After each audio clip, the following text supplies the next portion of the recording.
And one of the questions I had in my mind is how they can hide in plain sight. So he's showing me exactly how he does it. And by this time, I rubbed my eyes 3 different times and looked at this. And I'm going, and after the 3rd time, I go, "Oh, you're here. That's you." I was like, "Cool." His hair has gone from just the blackest black you ever saw to silver. And what's strange about it is silver like 3/4 of the way down. And then the last little quarter is black still. So you get to kind of a salt and pepper kind of effect, but he sat there, he kind of down on his haunches like an ape sits, just kind of like on their heels. In this episode of Bigfoot Society, I have a conversation with Mr. William Morris from the southwest corner of Oregon. Bill describes himself as a colleague of Mr. Tom Cantrell and a individual on the woo side. Sit back, relax, and enjoy this episode, which is currently the longest ever recorded for Bigfoot Society, as Bill recounts his multiple encounters that have happened to him over the years in the southwest corner of Oregon. Please take a minute to like, subscribe, and share this episode with your friends, as it does help our podcast to continue to grow, and it costs you nothing. And enjoy this episode of the Bigfoot Society podcast. All right, Bigfoot Society, we've got the privilege of talking with Mr. Bill Morris from out in Douglas County, Oregon today. How's it going, Bill? Going good. Actually, I'm in Jackson County now. All right. All my sightings happen in Douglas County, though. I'm going to start over, but that's perfect for the Patreon. They're going to be like, "You awesome dude." Okay. This always happens. All right. 3, 2, 1.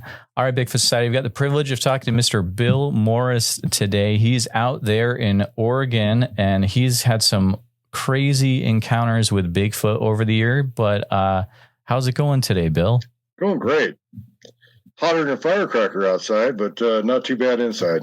I hear you. I'm there with you a little bit out here in Iowa, and we're a little bit humid, but I think you got us beat out here from what you said before the show started. But so, Bill, you sent, we'll start to get into it. You've sent me an email, and there's a lot that you've experienced over the years, and it's very, very interesting, the things that are going on in Oregon for you. But I would love to start first. Let's hear a little bit of your backstory. What is it that first got you interested in the Bigfoot phenomenon to begin with?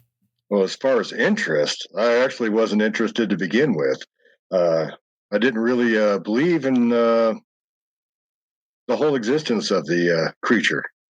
I've heard my uncle talk about it. He was a logger here in the Roseburg area in Douglas County. But I've read, I think it was On the Track of Bigfoot. I think that was a Peter Byrne book when I was a kid, and I took it all with a grain of salt. And even after my first encounter, because my mind actually turned into something different because I couldn't hardly rationalize what I actually saw. But when I had my second encounter, which was face to face, I could reach out and touch it. That's how close we were. That kind of changed things. And I just actually tried to bury it for most of my life, all the sightings that I'd had. And then I started looking. Once I was able to get it off my chest, it started with a Bigfoot and Brews over in Bend, where I met Ken Gerhardt, Clint Barrickman, Marc Myrsell, all the big names. Actually, Mark was the first one other than my mother that I ever talked to about my sighting. Wow. And what year was that, Bill? Oh, gosh. Roundabout. It was I think it was 2018, 2019. Wow. That is really, really cool that one of the first people that you talked to was Marc Myrsell. What a nice guy. I've met him a few times. Such a good guy. He's a fabulous guy. I had no idea who he was. We're standing out at the curb, and I said, well, yeah, I had this face-to-face, and that was the one I focused on because that's the one that terrified me the most. And And I told Marc my story, and just by telling a stranger, because I had no clue who Marc Myrsell was. I didn't know anything about 8 Canyon or any of the stuff going on there. And so we talked about that a little bit, and it was liberating, getting it off my shoulders. A secret that I kept inside me for 38 years. Oh my goodness.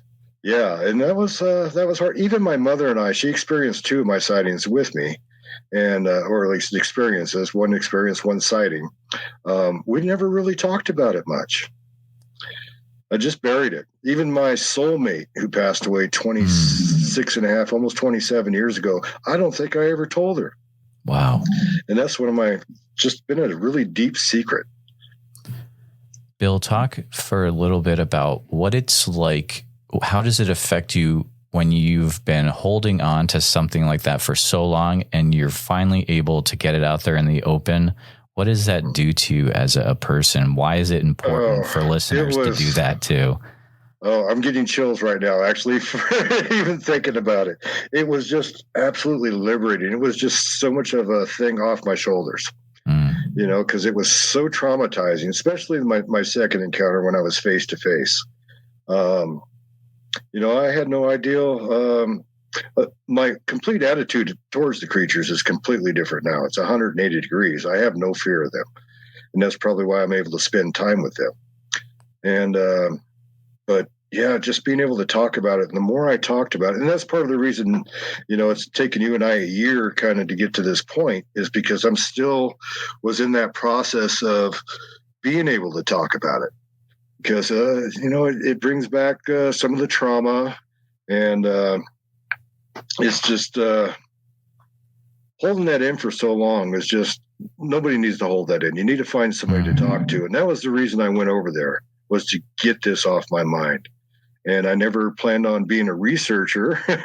It all just kind of happened because I was actually calling BS on somebody and of their technique, and it actually worked the first time out. Really? Which was sighting number 5, which kind of blew my mind. And now he and I are just the best of friends. Matter of fact, I just spent a couple of days with him up in Enumclaw, Washington, and that would be Mr. Tom Cantrell. Gotcha. And actually, first day I was out with Tom, I found prints. Oh, wow. Can you tell me a little bit about that? We had breakfast at a great little restaurant called Charlie's that they had there at Enumclaw. Best breakfast and lunches. And he's like, well, you want to go for a ride? I said, well, let's do it. So we headed up. I don't know. I'm sure you know who Barb and Gabby was. Barb has a site up there, Barb Shoot. And we went up to where her campsite was. As a matter of fact, she had a camp out there just a couple days after we'd been there. And Tom was just showing me around. And he says, well, you know, he pulled up. There's a little spur road just off above the campsite. He says, go tell me what you see. So I walk out there and I'm kind of looking around. And I look over to my right and I see this nice arch tree that goes over the creek. But off on the left side as I was facing it, you could see that it was weaved in the whole archway, and to hold the archway over this little creek. I'm like, oh, that's pretty cool. Well, I got cooler stuff in my area. But that's okay. And I look to my left and I see this freshly snapped tree. It was snapped about 4 feet up, and this thing was probably, I would say, 11 inches in diameter. Just a typical snap that they do. It almost looks like they're cut, but they're not. And I'm looking at that, and I'm looking around, and I look up, and I see just this big archway through the woods of what Bobo would call a Sasquatch highway. And I'm going, wow, cool spot. Nice. And I look down and I find 3 prints, and they were all about 10 inches by about 3.5. So I figured they're probably juvenile. And I was not expecting to find that. And guess where my hydrocal is? At home, because I was on vacation. I wasn't expecting to go squatching. I'm like, Tom, I found 3 prints. Here, check out this picture. You see toes? He's like, oh, yeah. That's wild. That's wild. And so was it... how far away were being a juvenile print, how far were the prints away from each other? And just kind of curious about that. Well, this one, it wasn't really walking. It was kind of staggered right there. So, okay. Because there's a big ravine that goes down and a little waterway that comes down. So it was kind of staggered. I think it was kind of looking for a spot to step down in the ravine and continue on to the other side. And so they were only, I would say one was probably about 20 inches from the other. Then the other one was fairly close, looked like it stood there and was just getting ready to step off over the side. Interesting. It always happens on vacation. I'm almost scared to go on vacation next. Who knows what's going to happen? My son and I, in April, he was coming up from California for a wedding, and I took him out to my area. And we found a trackway. Wow. Probably 400 plus prints, at least, of my 4 clan members of the one that I study. And I left the lens cap on the camera when I was filming the trackway, and we were running out of time because we had a dinner to do. It's always the last minute thing that just blows everything. It's like I said, I blew the whole trackway. Are you kidding me? It's 72 degrees. They're melting down, and it was as far as the eye could see. It was just, I just kicked myself all day. So the next morning we went up and refilmed it before we headed up to Eugene for a wedding at the Well Hall, one of his best friends. Though each time, we were pressed for time, so I couldn't really get the documentation in, and it just killed me because to blow that one was just, I just keep kicking myself over it. It's a hard lesson to learn for sure. I haven't done anything like that, but we did not have an audio. That's just me. Yeah. I mean, I've had stuff happen and we didn't have the audio recorder going, and next time that'll never happen again. So I kind of get it, but a trackway is kind of a different animal. But Bill, take me back to the time when you first experienced something related to Bigfoot, and what was that? What was that first encounter like? What point in your life did that happen? Well, for what I know now, I actually had a lot of different signs here and there throughout my life because I spend so much time in the woods. I think I sometimes spend more time in the woods than I do in society. It's just my place to get my zen. Well, I was 16 years old, and with my first visual encounter, and I had a hard time getting people to go hunting. They would say, "Oh yeah, I'll be there. I'll see you at like 3:30 in the morning." And here comes 3:30, here comes 4:30, 5:30. Right. I finally got tired of it, and it was like, you know what? If it's going to happen, I just got to do it for myself. So I lived on a ranch called the S Diamond Ranch in Myrtle Creek. It's a sheep ranch, a working sheep ranch. At the time, it was owned by Mike and Lavina Arrowwood. And they were good family friends. Mike was a Air Force pilot. He also owned the airport in Tri-City, Oregon, which is an extension of Myrtle Creek. And he was teaching me to fly at the time.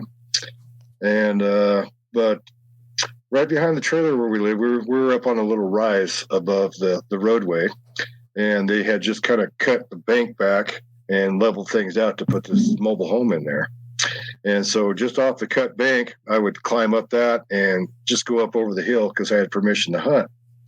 And there's a little gate there, but they never completed a roadway through there. So I go through the gate onto the other side of the property. It's what was it? It's over 500 acres, the property.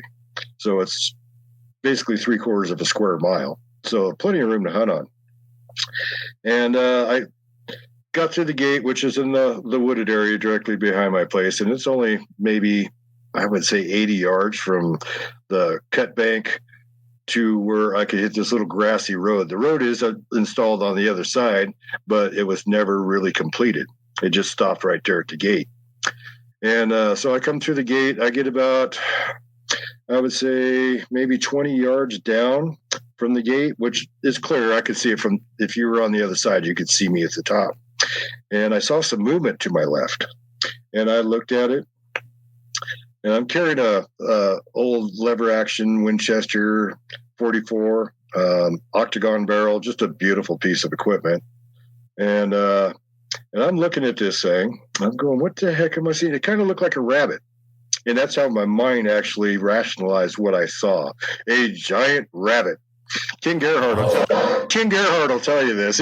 I said, Ken, you ever seen anybody say anything about a giant rabbit? Because it took years, actually.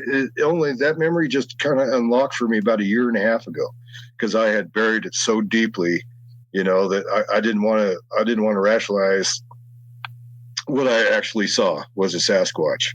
But it had its back legs tucked behind it, just like a rabbit sitting at rest, and with his arms down and tucked back in, and he was just down, hunkered down, trying to be invisible.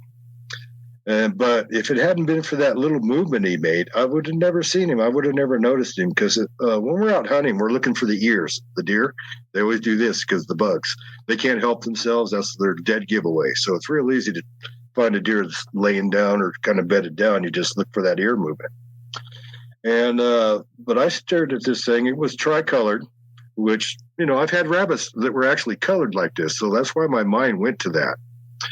And it was black, dark brown, and red. And the brown and reddish was kind of splotches throughout its coat. And I stared at it for probably about 2 minutes.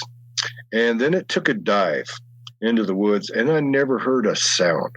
I never heard it land. I never heard it exit the area or anything. It was just vanished. But what I remember is when it took that dive, it did like a Superman dive. I saw hands extended out in front of him. Like, rabbits don't have hands. So, my brain just completely just tucked that away. I never even told my mom that story, because I just didn't know what I saw. I just couldn't figure out, and my brain was going, nah, it was a rabbit. It was giant. No, giant rabbits don't exist. Well, this one did. So, that's where that one stood. And I just kind of stood there and kind of looked around. I walked over to where it dove into, and I never saw another sign of this thing, never heard another sound. So, and that was the end of that one. So I just kind of forgot about that one and went on with life. I have at least one question. That is so fascinating. And I'm trying to put myself in my frame of mind of when I was 16, how I was thinking. I can't do it. Well, I was it's very so different, right? Okay. I was very open-minded, and I still am. And I think that's maybe why they chose me to begin with. Because I think they choose you. You don't just, things don't happen by happenstance. I think they feel that you're open-minded and that maybe we'll take a chance on this human. Some people have talked to me saying that if you're in be along for the ride. Here we go, guys. We're going down the rabbit hole. It's going to be fun. Sometimes when you are going to look for them, you may want to have a certain positive intention in your mind to make it clear to them that everything's okay and things of that nature, so that there's not a negative intention when you're going out to their area, because supposedly they can know before you even get there. I think they can read your mind like an open book. They can read you very clear, and that's the experiences I'm having now, is that you can't hide anything from them. And if you're out there with any kind of ill intentions, you'll never see one. Banging on trees, call blasting, that just makes me laugh. First of all, you don't know what you're broadcasting when you're call blasting some other Sasquatch's call. They could be saying, get over here, I'm going to whoop your booty. You just don't know. I don't want nothing to do with that. I don't want some raging Sasquatch coming at me ready to kill me, because if they wanted to, it would not be a problem. It's the size of them that's really scary. And most people's encounters, they're terrified because, we grew up in a society where there's monsters. I grew up with, all these, you see the in search ofs and everything else, and, grew up with that. Good old Leonard Nimoy. I love those. I love the horror things. I loved all types of horror movies. I used to watch stuff. I couldn't wait to get home so I could watch a horror show of some sort. But, we have that in our mind, and they just look scary, but they're actually quite gentle, I found out. And I had to change my mindset because I was actually listening to a podcast one day, and somebody made the statement was, they never tried to hurt me. And that stuck in my mind just solid, and I got to thinking about that, and I dwelled on that for months. And well, you know what? Even when I was face to face, he was never aggressive, one way or in any way, shape, or form. And every encounter I had was not aggressive. Matter of fact, my fourth encounter, I felt it was telling me goodbye for now, because it was leaving, and I didn't have another encounter for over 30 years. So. Because I wasn't ready. I think they were actually waiting till I was ready. That's very interesting. And I think there's something to be said of that, just in the fact that when we're going through life, there's certain time periods in our lives when we might be focused on certain things and definitely not being able to see the weird stuff that's happening in life. But there's some other points where you get to be, you're taking things a little bit more easy. You're not rushing. You're noticing things in nature. You're going out in nature to begin with. Love nature. And then you start to see, in most of your sightings, you said in your email, happen around a certain area. Now, I'll leave it up to you if I don't know if what you shared in that email was public, but is that anything that you can share for context wise, or? Oh, absolutely. I can get right into the second sighting if you like. Cool. They all happened. Well, I lived in Myrtle Creek. Like I said, I was on the S Diamond Ranch, which was 3.5 miles from town. The ranch was, and where they started the mileage markers at an area called the Y. It's where a roadway South Myrtle. You come down through town past the schools and go straight on out. That becomes South Myrtle. And you take a left, and that brings you on to North Myrtle. And I think the mile marker starts there rather than any place else. And and there was a market there called the Super Y Market. So that's, pretty much where the Y came from, I would imagine. I don't know the full story on it. It doesn't exist any longer. So that's the unfortunate part. I knew the owners of it very well, grew up with them, and went to all the schools there. So we'll just say this was in either the last week of May or the first week of June, which was my sighting number 2. My mom and I had gotten in a bit of an argument. I was a teenager. I was 17. I had just turned 17 that March. And this was after my first sighting when I was 16. And this is 1981. And so to cool off, I walked to town. I walked everywhere. I had 14 cars. I owned 14 cars at that point in time. I used to buy, sell, fix them up, sell them. It helped the family out with money. And plus, that's all at the time was under the table money. So it didn't affect anything my mom had going on. And so I walked to town. I ended up at some old apartments we used to live in called Clearwater Manor. They're on Johnson Street in Myrtle Creek. And I was visiting some friends there, and actually it was actually approached by a skunk that evening out there, and I was actually trying to coax it independent. That's how I am with nature. I mean, I've petted wild deer, elk in the field because I understand the prey and the mentality of them, and how they act and how they interact, especially when I've trained dogs, horses, sheep, llamas, cows. I've done all kinds of interesting things. People have called me, "Hey, Bill, you want to teach my animal to do this?" Let me get back to you. Yeah, I'll do it. Let me give it a try. What the heck? It's a new experience. But anyways, I was talking to friends there, which the creek runs right behind the place. North Myrtle Creek does. Actually, I think it's just Myrtle Creek because I think by then both creeks have already come together at a different point. And it's about 11 o'clock at night. They're all ready to go to bed. So I'm like, okay, well, I'm going to head for home. I'm all calm now. It's amazing what a walk does for you. Right. But there's a little bridge right there that crosses the creek. And I crossed over that bridge, and the first strangeness started then. I heard like something was in the water walking underneath the bridge. You get, as you're moving your legs through, you get that air pocket behind your legs, and it gives a cavitation sound. And I heard that. I'm like, boy, that's very strange. Who in the heck would be in the creek in the middle of the night? And I smelled something I've never smelled before. It was like a combination, and I've heard other people describe it the exact same way, which was like wet dog, a skunk smell, but not quite a skunk. It was different than a skunk, but in that same type of category, and rotted meat or rotted flesh of some sort, just a combination all in one. And I was like, boy, somebody needs to take out the garbage because this stuff is pretty bad.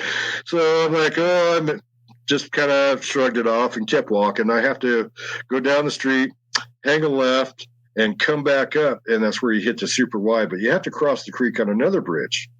And the same sound when I crossed that spot, and the same smell. And there was a little trail that ran up behind the market, which was kind of a shortcut, comes behind the store. Then I can get across the parking lot. Saves me because when you get up the Y, there's really no place to walk. You end up getting run over if you're not careful. So I took the shortcut up and over and just started headed for home. And I was calm now, a better frame of mind. So I'm walking. I get up just past the 1 mile post. And the worst part of this is my last wife that I was married to, where we lived, you could look right at the 1 mile post. So that brought a lot of it back. But I got over it. I was fine with it by that point. And I just passed that, and I heard 4, and not only just heard them, but felt them. There's a 3-foot difference between where the road was and where this was walking. And I heard 4 footsteps, and I heard them and felt them. They were very loud and very powerful steps. I thought, maybe somebody's horse or cow got loose. And on the 4th step, I looked to my right, and it was right there. I could reach out and touch it without even straightening my arm all the way as far as full extension goes.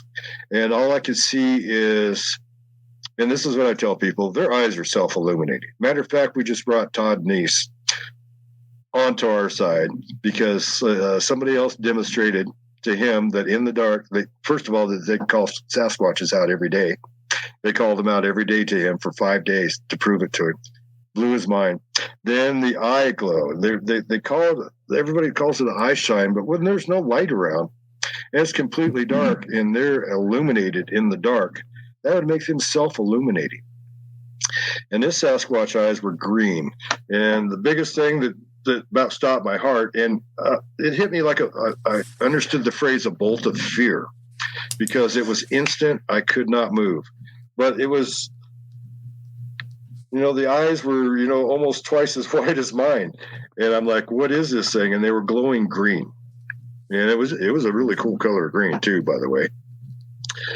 And I just stood there and stared. I could not move. I do remember running through my head the phrase, "Feet don't fail me now." And then I was a little upset at my feet because they did not work. Nothing worked. I could not move. We stared at each other face to face. I could see, everybody says, got the conical head, and this one's not quite as conical. It had a little bit of rise to the top of the head, but not like, some are. And I could just see the outline. It was very dark. I could see the shoulders, which really terrified me. This thing was 4 feet wide and just thick and burly. And I'm just focused on the eyes. And just staring at each other, and I could not move. I tried, and nothing worked. I was just frozen. I think people are calling that zapped of some sort. And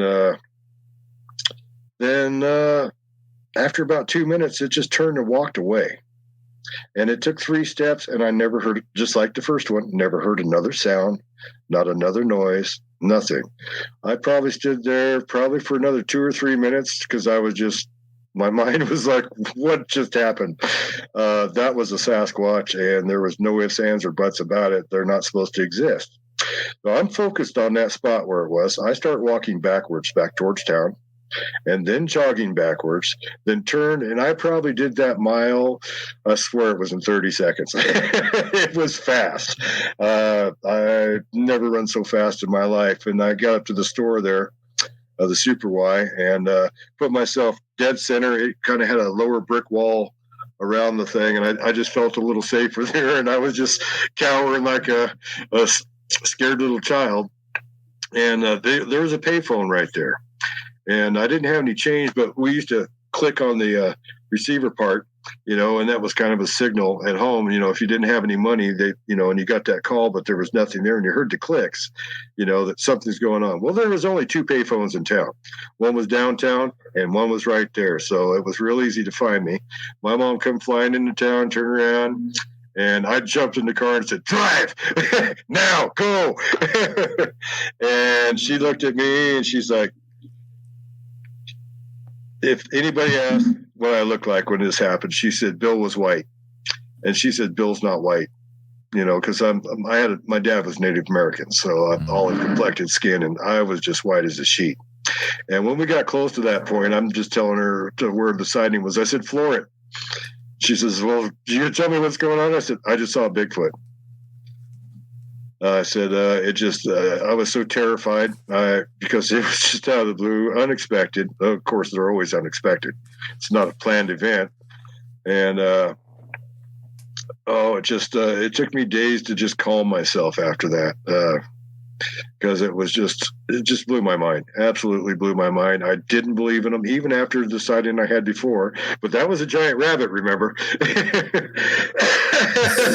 So I didn't associate it. I still didn't associate it as being a Sasquatch. All these years, until about a year and a half ago, is when that memory finally unlocked the rest of the way. And I went, whoa, wait a minute.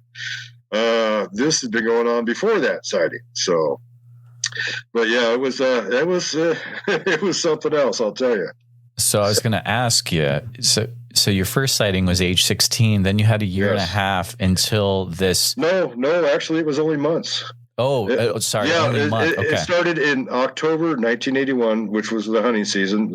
So I knew that event, and that's when I was hunting solo. And then the next one was May of the next year. So it was only like 7 or 8 months later.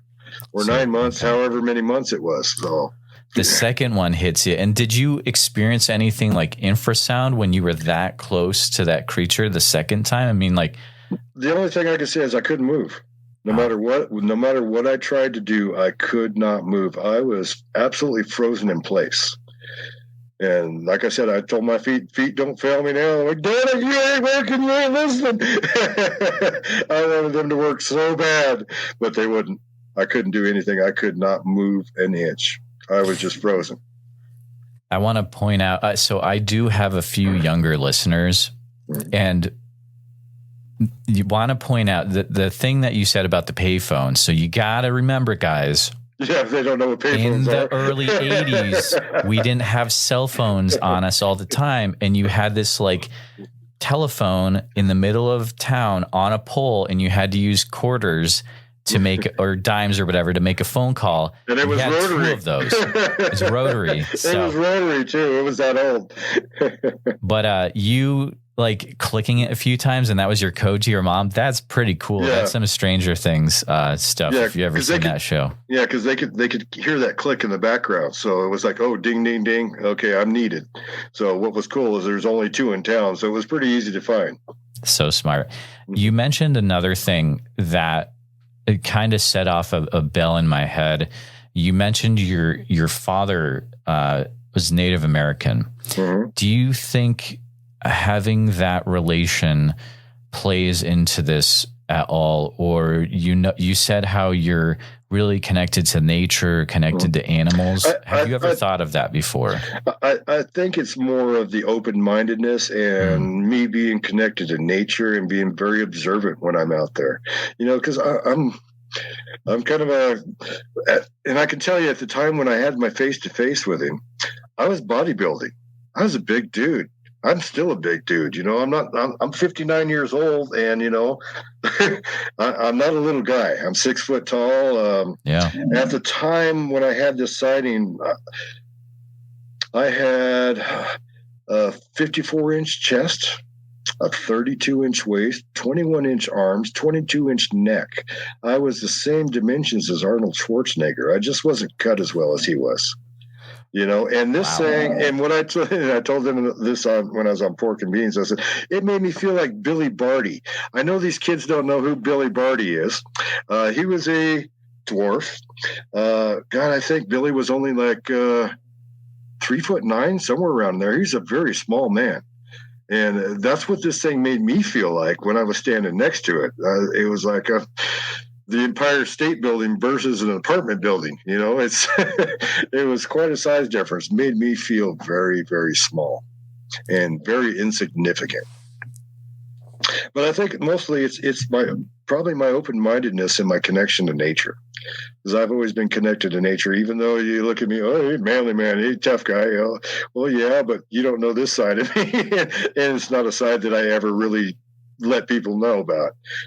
Only a few people know that, I'm that connected. I go through, I'm listening for the birds. I listen to the wind, I appreciate the beauty of nature. I love to take pictures of flowers, rainbows, all that stuff. It's something that you would look at me and go, well, that's pretty unexpected. I mean, you can look through my pictures on Facebook and go, this guy's kind of interesting. So then at that point in your life, you've had the second encounter. What are your thoughts towards this creature you've been experiencing? Are you fully on board with, okay, Sasquatch is real? Although you did say it was later in life when you totally realized all this stuff. Well, no, as far as being real, the face-to-face, that absolutely solidified it. All right. That this is not a mythical creature. It's real. It's flesh. It's blood. It breathes, and it's big, absolutely colossal in size. It's just then my fourth or third sighting. For me, I sighted it, but my mother didn't. And I think she experienced the infrasound, and believe it or not, just a few months ago, this is the first time she told me that she could not move the entire night. Oh, wow. That she was paralyzed. And what happened was I felt it watching, and so did she. We were different ends of the trailer, so we're 50 feet apart. She had the master bedroom all the way to the other side. I actually took a living room. It's actually a family room. It was huge. I had piano in there because I was in a band and everything. We used to have them come over and practice. Everybody in the valley loved it because the sound would echo up the valley there. When we get compliments the next day, he goes, "Hey, you guys sounded great last night." It's like, oh, you heard that? Oh, yeah, it echoes all the way up the valley. I'm like, oh, that's cool. But had that feeling, and this was the first time I actually had that feeling where the hair stand up on the back of your neck and you just feel like something's just watching you. Something unseen is watching you. So I went to my back window, which faces the bank, the cut bank behind from the area where I had my first sighting. And I actually looked out the window, and the first tree there, it was squatted down next to the first tree. I saw the glowing eyes. And I closed the curtains, crawled in bed, jumped in. I was in the fetal position the entire night, and it stayed there the entire night. And the next morning when my mom got up, I heard her headed towards, when this feeling finally disappeared was probably about 5:30 in the morning. So this is the entire night it sat there and watched, and just right there behind my window, which was only 30 feet away. The first sighting I had, distance-wise from it, I was only about 30 to 35 feet away. Then the sighting number 2, I was 2 feet away. So this sighting, I was about 30, 35 feet away. I would say 30. It was closer to 30. And so as soon as I heard her get up, I ran into the kitchen. I'm like, trying to be cool. Did you sleep good? She said, I didn't sleep a wink. I went, oh. Okay, I'm not the only one. What's up? She's, I just felt something just staring at us all night long.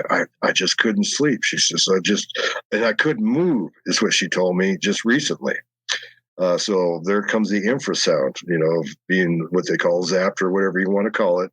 But she said she was absolutely paralyzed the entire night.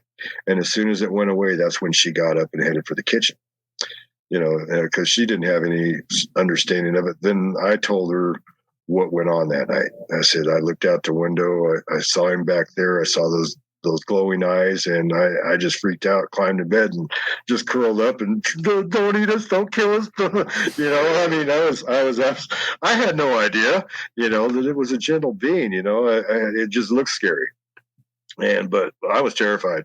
And this was only about a week and a half after the face-to-face, so that was still fresh in mind, And but it's still, again, it never tried to hurt us, never tried to do anything. It may have even thrown things at the thing. I just don't remember, as far as that part goes, because I was just curled up in bed like a little baby, open for my mommy. This big old guy, built like Schwarzenegger, acting like a 1-year-old infant. I almost wonder, you said it happened so close to the last one. Yeah, I would have to say maybe 30 yards. But the first time frame wise, do you think it maybe followed you home or was tracking you? It knew right where I lived. And matter of fact, I think it has something to do. The way I'm looking at things now with the research and stuff I've been doing, the feeling I have is when one connects with you, you're on their network, and that they all know who you are. I don't know if it's your vibration or what it has to do with you, but I think when one knows you and connects with you, they all know you. And that's what I'm kind of learning, because I'm getting contact pretty much wherever I go, and I'm testing this out here and there. I was up with Thomas Potter at his research site, which is up close to Crater Lake here, just about 6 or 8 weeks ago. And they were actually coming into camp there. We had one approach us. We were chatting at campfire and heard things coming at us, walking towards us, and it's absolutely sounded bipedal. And he still has a modicum of fear. Until you lose that fear, you're not going to be able to have a visual sighting with them. I believe that is part of it, is your fear. They want to make sure they know you're open-minded, but it's that little bit of fear. Even if you have a small amount of it, they will just kind of stay what they call, I guess, cloaked, or they're going to just stay just out of your view. And I think the reason they do, and it's not a wood knock. We all call it wood knocks. It sounds like a wood knock, but it's actually, and it's been witnessed, it's done with their mouth. It's a pop. Their throat kind of swells up, and they get this just powerful pop. And I mean, it's very powerful and very loud. And it does sound like somebody's whacking on a tree, but they're doing a pop. Do you know someone who has actually witnessed that? I've been told about it, and other people that have actually seen somebody that has witnessed it. And I can't exactly tell you who. I didn't write things down. I was just like, oh, that kind of makes sense. Yeah. That absolutely kind of makes sense, because they're an incredible creature. They really are. But I think, like I said, once you're on their radar and they get a connection with you, they all know you. They all know you, and they'll come out. I'm actually teaching one of the guys I work with, and he's actually took what I told him, and he was up at a local lake here, and he went up and he heard the wood knocks. He said, it sounded like somebody was chopping on wood. I knew what that was because you told me about it. And this guy's really calm and chill like I am, and very open-minded, Spanish guy from Mexico. And so he says, okay. He walks up there and he says, hey, hollers out, I know who you are. It's okay. I'm not here to hurt you. It'd be really neat to see you step out. And this big white Sasquatch stepped out for him to present itself to him on his first time of trying this. So, it absolutely works. And it's your mindset. And they, like I said, they can read you like an open book if you're ready or not. And it's not like these chance sightings of a road crossing or anything else. This is a true connection. I think if you spend more than a couple minutes in their presence and you're open-minded, they form that connection with you. And it was Tom Cantrell doing an interview on Pork and Beans that he had said one day that they form a mental connection with you, and it lasts for a long time. And I got to thinking about that, and that's what got me to my sighting number 5 and started me as a researcher. But we can get on to my fourth one. Yeah, go ahead. Okay, my fourth one, which was with my mom as well. We were there at the mobile. There's a nice driveway. You go up the hill, and I had cars parked all along the hill because, like I said, I had a bunch of cars. I had them stashed everywhere, and I would just fix them up, buy and sell, But we're out talking. It was, and this was only about a week after the last one, the third one. And we're standing on top of the driveway. There's actually a street light there that illuminates everything, but it wasn't on or anything. It was, the sun had just gone down from the hill, so it was very light out still. And we're talking, and she says, "Look at that." And we're looking at the property across the road, a big pasture, but at the edge of the pasture, there's a tree line, which continues on from the property I'm on, because there's a big pasture on the other side there where I had the first sighting. And there was a family that lived there that was related to the folks that own the ranch. And that was just another house on the property. They had like 5 houses on the property. And but at the end of the property, the tree line starts and comes across the road and all the way around this person's pasture, across the creek, then up the mountain on the other side. And my mom said, "Well, look at that." And I look over, and we see the eyes again, just inside the tree line, and it's moving. And the way they move is just, it's really hard to explain. It's just a glide, like they're floating.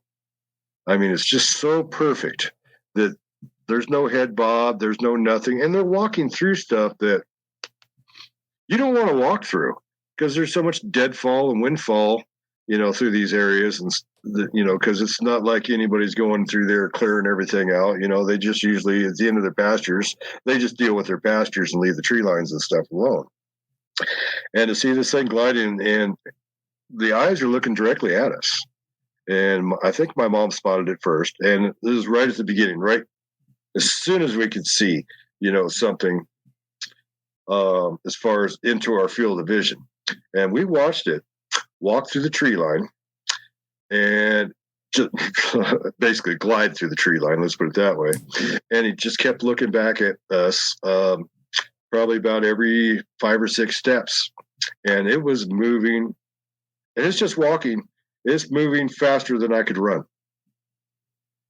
And every 5 or 6 steps, all the way crossing the creek. Then we'd see it start to head up the mountain, and it looked at us all the way, every 5 or 6 steps, just looking directly at us, and until it got over the top and vanished over the top of the mountain. And the feeling that I got at the time was goodbye.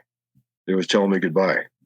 I don't know where the feeling was from, but it was just, and at that time, it just calmed me from all the sightings I'd had. I didn't have that terror anymore or anything. I was accepting what was happening, but apparently not accepting enough, because it was bailing on me. And nothing else happened for another almost 41 years. Is when I decided that, I'm not afraid anymore. I don't have any fear. I finally got to get all this off my chest. Otherwise, I wanted nothing to do with Sasquatch whatsoever. Nothing. I don't care. I wanted nothing to do with it. Then my curiosity started kicking up, and, because that's part of being open-minded, is being very curious. And I want to know how, my whole life, I like to tear things apart and put them back together. It's like, I want to know what makes this tick. Why does this work this way? How did they figure this out? And after getting all that off my chest, I started collecting books and reading and reading and reading. I probably have over here probably close to 100 books. And I've got from all the 4 horsemen, I've got everybody that's top name. I've made friends with almost everybody. Unfortunately, Pete Burns is not doing too well. Probably won't be with us for very much longer. Oh. Yeah. Well, I think he's 98. Yeah. So he's outlived them all. I know. They all didn't like him because he was the foreigner. Right. But he's outlived every one of them. I think that's hilarious. And the hard part is that not one of them ever saw a Sasquatch. They are the pioneers, and not one of them ever got to see a Sasquatch. Yeah. And that's what got me thinking. A lot of these little things, when you chase something, what happens? It runs faster and further away. I watched 10 years of Finding Bigfoot. I love you, Cliff Barrickman and Bobo. But banging on trees every time you guys did it, and they did their little mouth pop, each time they answered you, it was further and further away. They were going the opposite direction. I think Sasquatches have a sense of humor, and they were answering them just to humor them, and they're on their way out. You're never going to find one doing those things. They have to come to you, and that's where what we call, I think Tom coined this phrase, is armchair squatching. Where you find a place, if you do have a connection, which means you've probably had a sighting for more than a minute or two. They've done a connection to you mentally. They know who you are. And you just get out there and let them know you're there. I get out in the woods. If you came across me in the woods were spying on me, you'd think I was nuts. I'm out there talking out loud to everything, giving my thoughts and say, hey, every time I get up to my area, hey, Bill's here. Which this will get into story number 6 with Bill. Bill's here. But by doing all the reading I'm doing, and because I'm very logical and very good at reasoning, and looking at how others were doing all these things, I was like, you know what? This doesn't work. None of this works. You guys are not finding what you're hunting for, because the things that you're doing and the techniques you're using do not work. So all these people that are going out doing all these things, especially like Moneymaker and stuff, they're still out there banging on trees, call blasting. And you know what? The only experiences they're getting is maybe a tree knockback, or maybe they'll get a vocalization. And that's about it. They're not getting face-to-face views of these magnificent forest people. I think they're just beautiful, absolutely beautiful creatures, and to be so big and be able to be as stealthy as they are, man, they've got some kind of intelligence. And the more time you spend with them, the stranger things get. I was telling Jill Redensmeyer from they did a Flash of Beauty. I said, Jill, I call this quote unquote high strangeness that happens around in the shows. She writes me back. She says, yeah, Bill, guess what? You're going to like the new movie. She says, it's right up your alley. I said, well, it's not really my alley. It's just what I'm finding out. There's the more time you spend with these creatures, the weirder things get, because I think they open up to you more and let you see more the more time you're with them or spend around them. And what do they call it? We're the woo camp. And what Jill and Brett are doing now with the new movie, and it's beautiful. It's wonderful. It's probably what I've seen. It's 90% complete. They still have some stuff they want to add in. And they're trying to bridge the gap between the apers, because everybody thinks it's just like Cliff. He's still stuck on it's a stupid ape. Sorry, Cliff, but you couldn't be more wrong.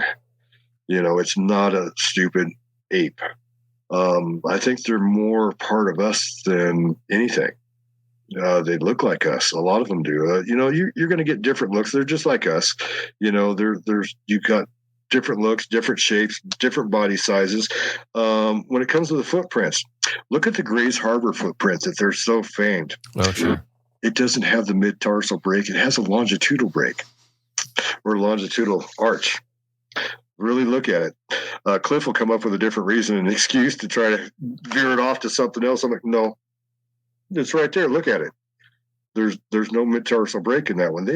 Some have mid-tarsal breaks, some are longitudinal, just similar to ours. It's the size that tells the difference. You can't hide that square inches of footage, to their feet. They're just big. Even the small ones have a very disproportionate foot compared to ours. So that's very interesting.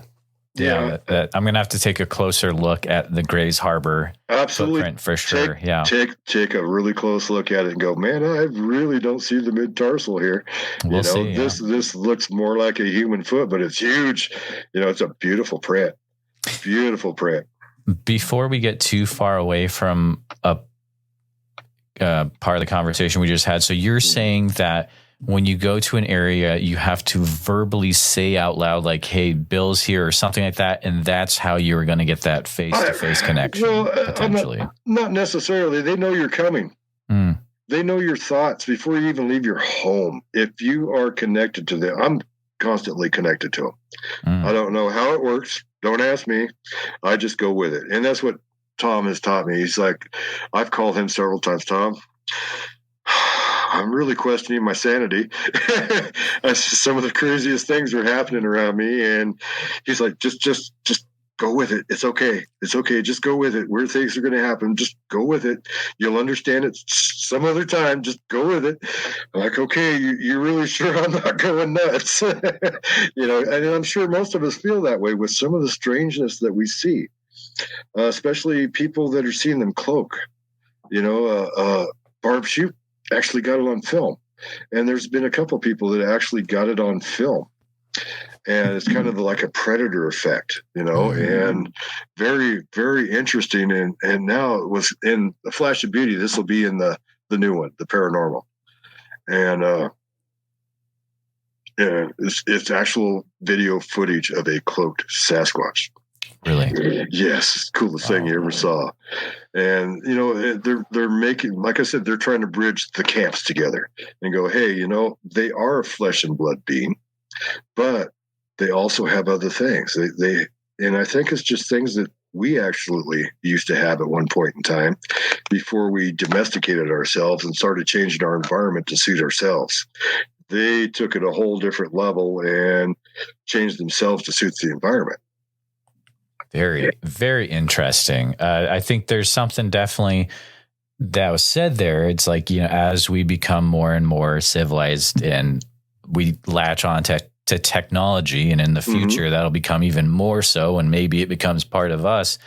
What are we losing in our connection to nature? That there's a lot of different pathways you could go. We've lost a lot. Look at people that have these psychic abilities and telekinesis and telepathic.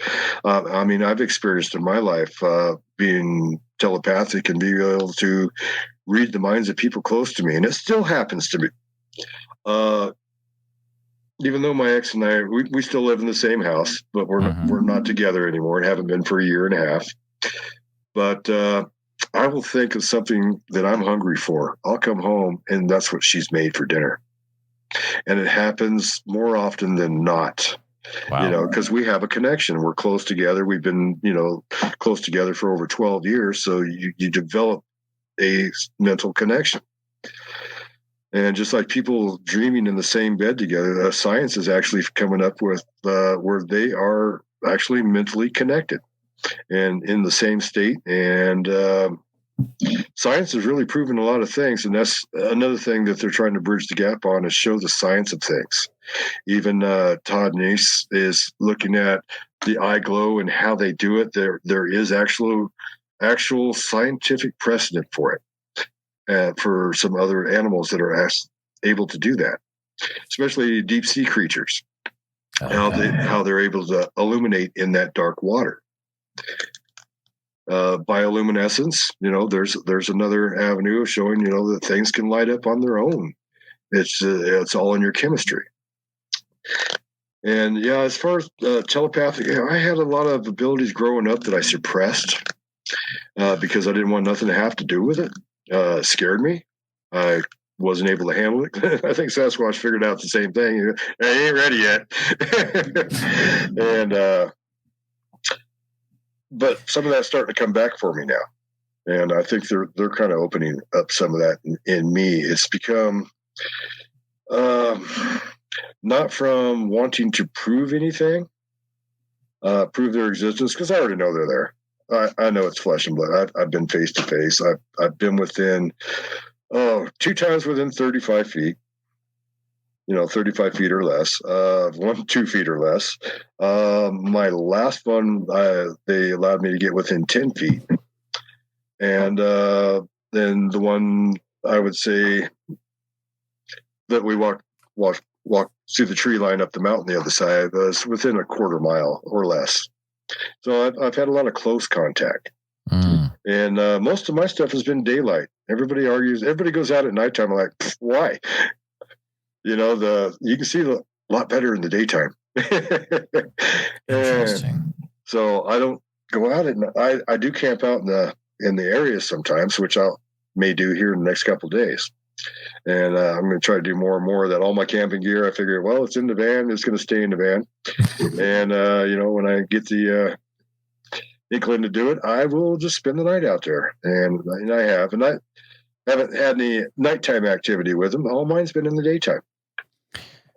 You had mentioned earlier, we were talking, it kind of got referred to quickly. We were talking about Todd Neese and for calling Sasquatch out for 5 nights in a row, and that convinced him of some things. So can you go into a little bit more what exactly was done when you were calling Sasquatch out and were you able to have the creature come to the area, I guess? What was done there? This will run us into number 5. All right.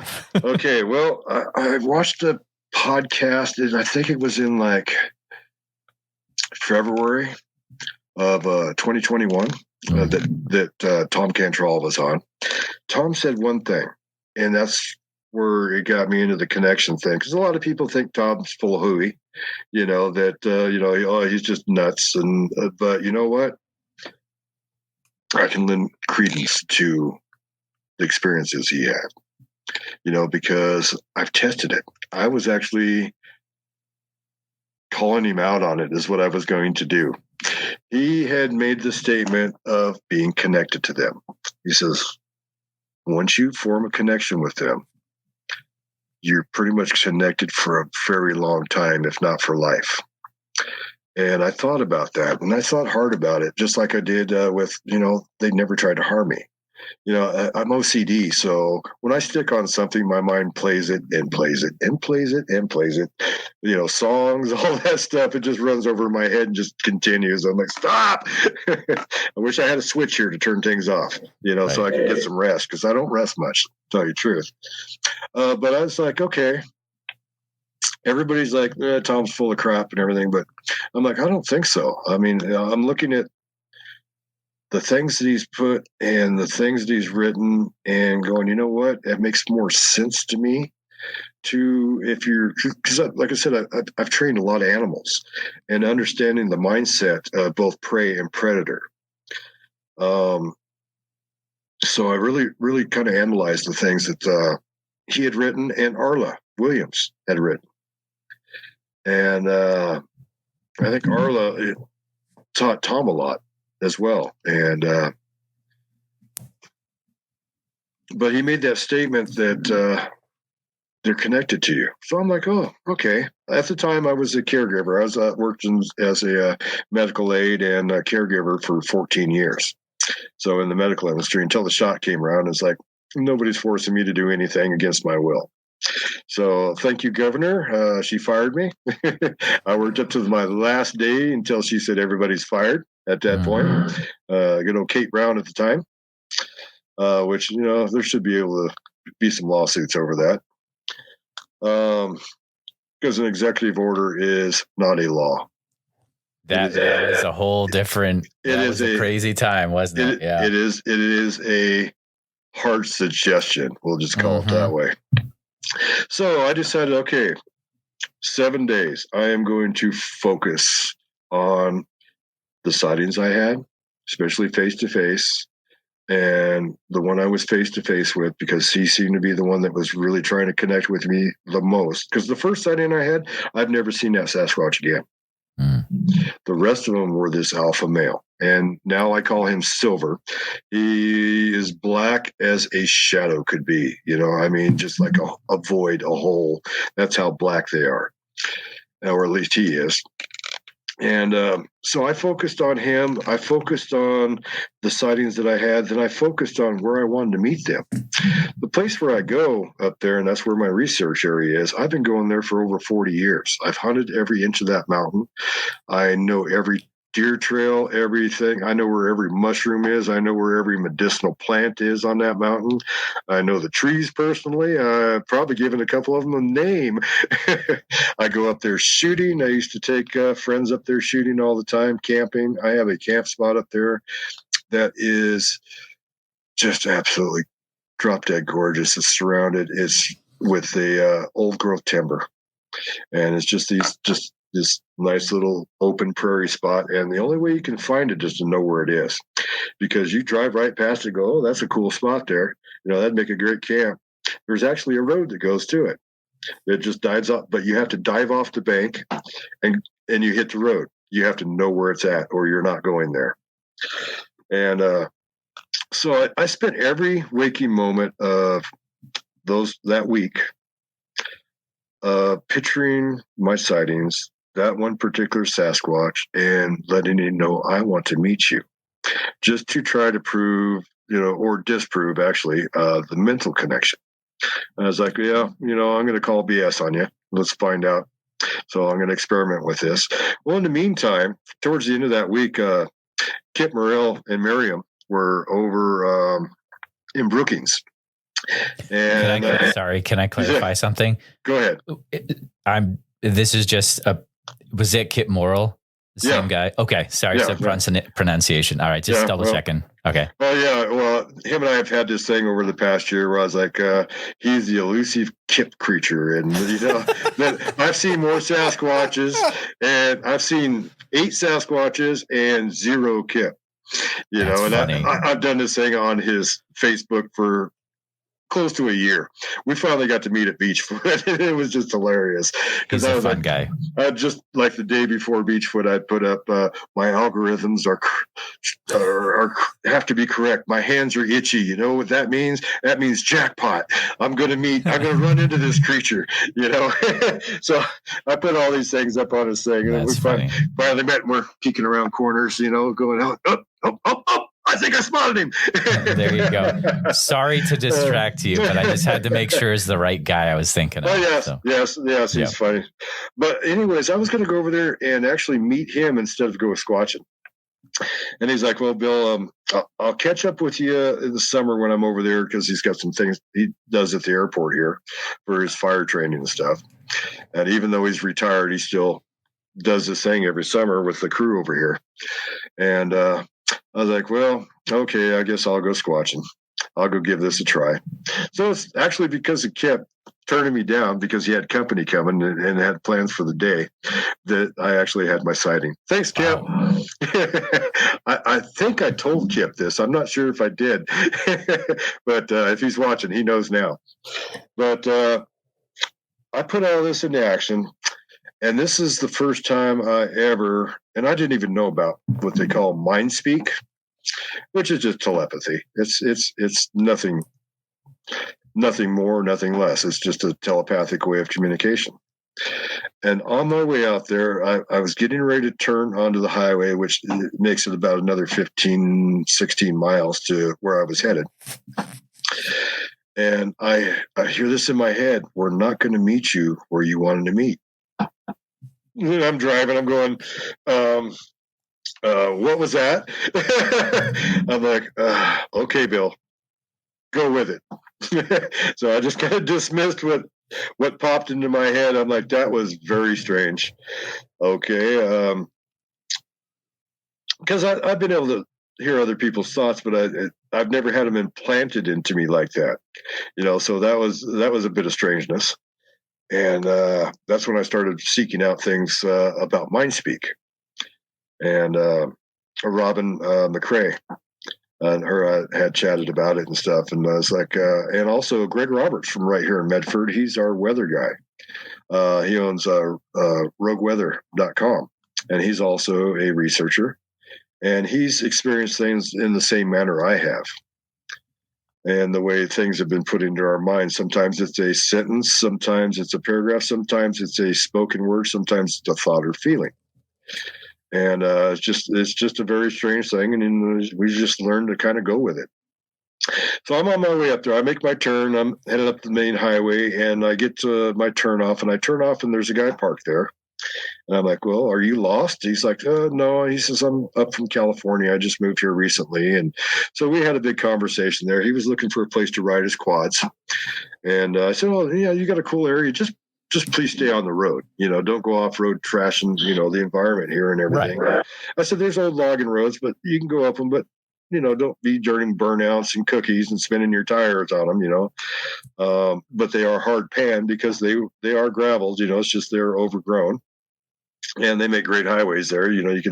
That's where I go for a lot of my walks. I'll just pick a logging road and an old one that's overgrown, and off I go because I know it's great footing.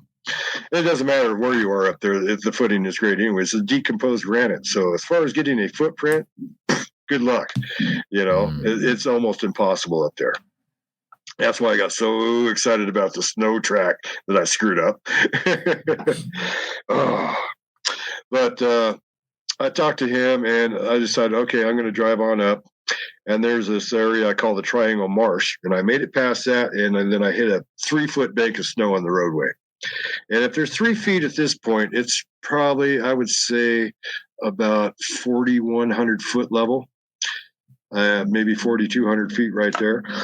And it goes all the way up to about 5,200 feet. So you figure at the top, there's probably 16, 17, 18 feet of snow. Wow.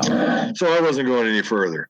And the place that I wanted to meet him was up towards the top, so there was no way that was going to happen. So then I remembered that little statement that came into my mind when I turned as, we're not going to meet you where we want to meet you. So I turned around, come back down, and I parked there at the what I call the Triangle Marsh because it's shaped like a triangle.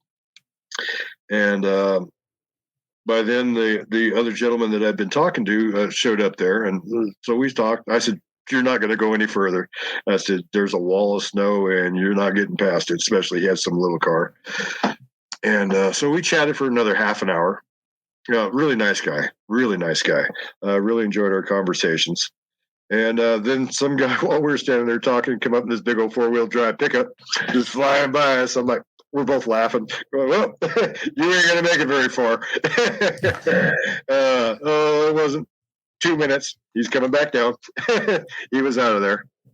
And so we finished our conversation. He took off, and it was really quiet.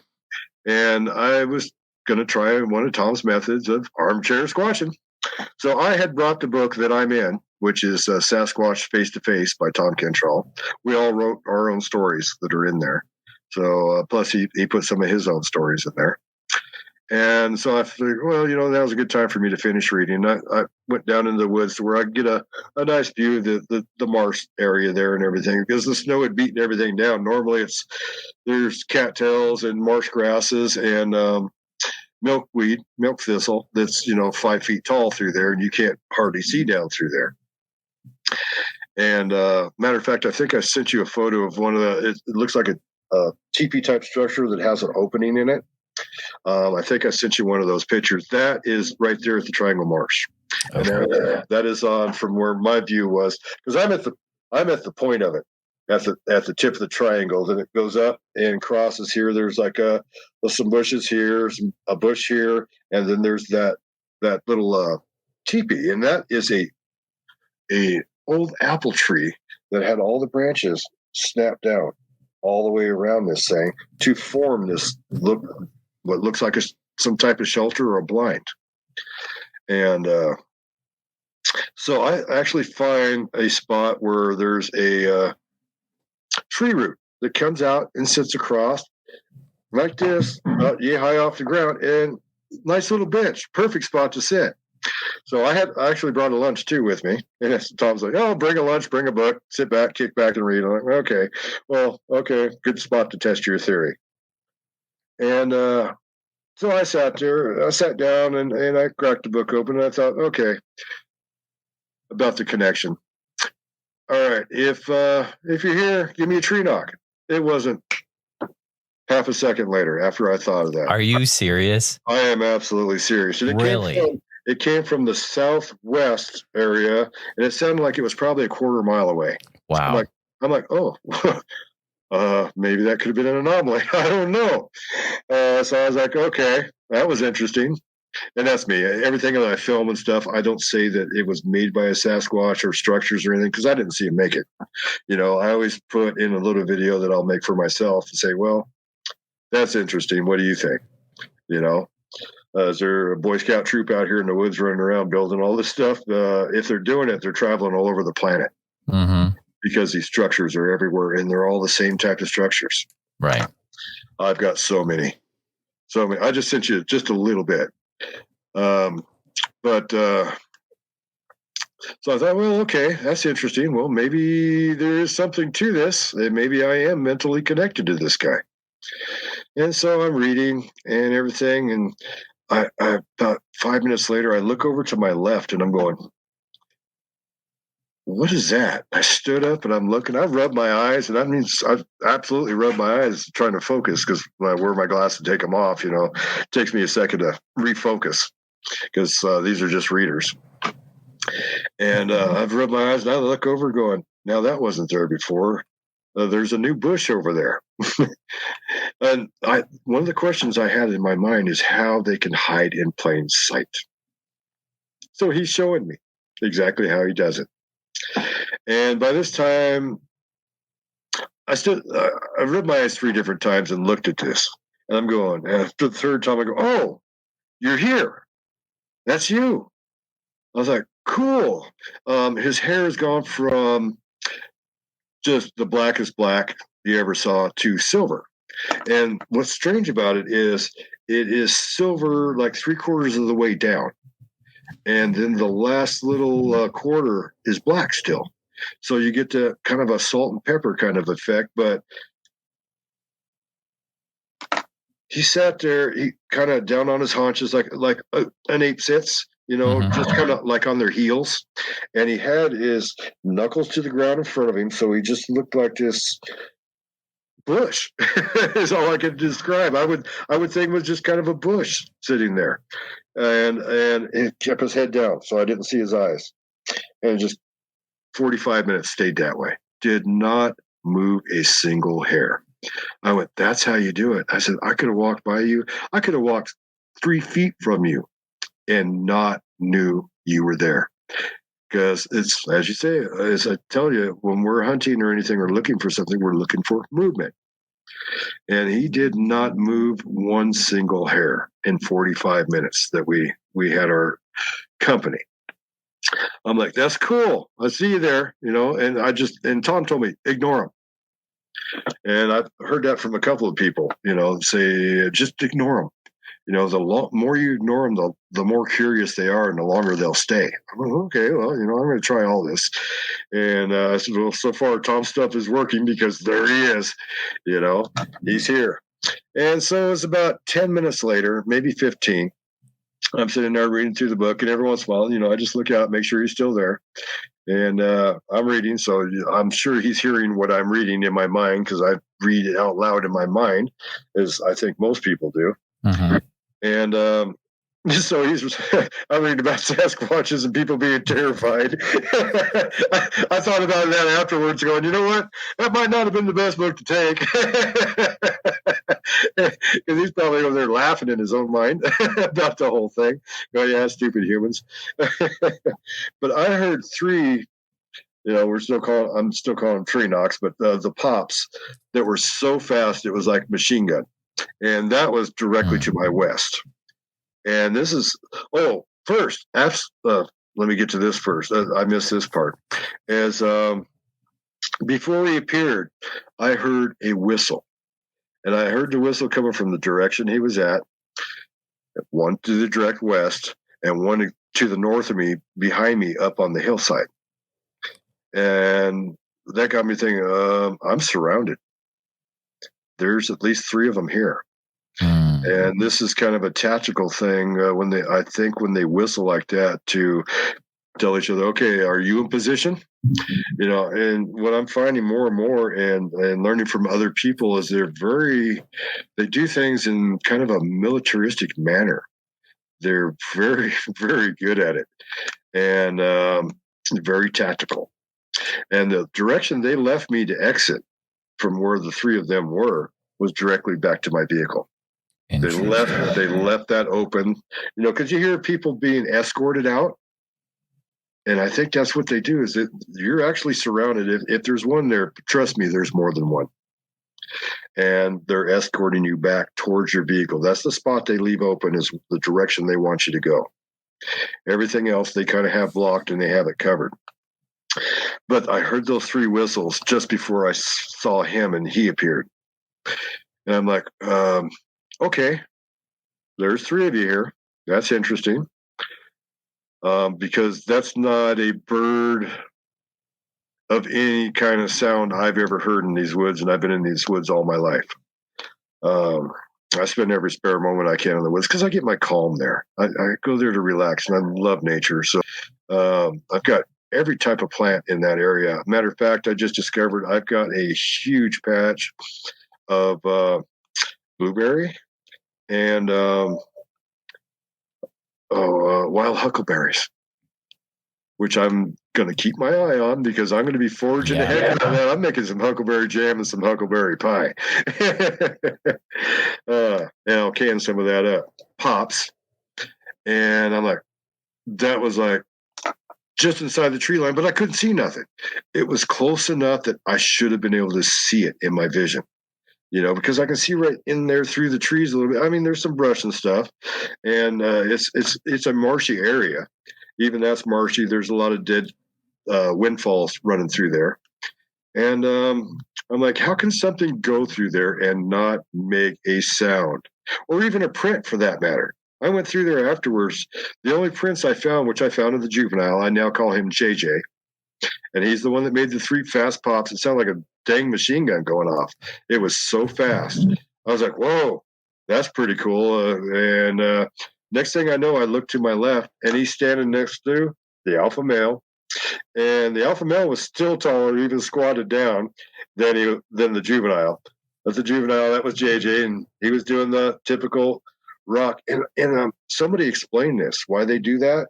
When you're in the trees, and you rock, try this going out there, and you rock back and forth, it gives you more of a visual of the area when you're moving back and forth like that, and more of a 3D effect. I thought about that, went, you know what? You're right. You can see better when you're doing that little rock back and forth. So next time you're in the woods, try that and look through there and look at what you're seeing. You get to see the angles as you move back and forth, and you can see what's behind things a little better. You get a more of a visual perspective. So I thought, yeah, okay. So there's another question that's kind of answered, and others should try this. And that's the whole thing about the more information we have, the more we start to understand these creatures. But I look over there and the juvenile's there. I went, wow. I feel pretty honored. He's actually introducing me to his juvenile. That means there's a modicum of trust there that they've already given me. And, that felt pretty cool, that you're trusting me enough to introduce me to your juvenile. Well, basically why he's introducing me to the juvenile is because when I'm up there, he turns the juvenile loose with me. I'm the babysitter. That's what it's kind of come down to, I think, is I know if he's with me, he hangs out with me a lot, but he stays fairly stealthy. But he's practicing his ways, and I think that's what a lot of the tree structures in the area are. Is the juvenile is being taught how to make these structures, and I don't know why they're being made or what they mean, but. And I want to take an EMF meter out and start running all these and see if they're power areas, because it's all granite this whole mountain is granite, but it's full of water. Really?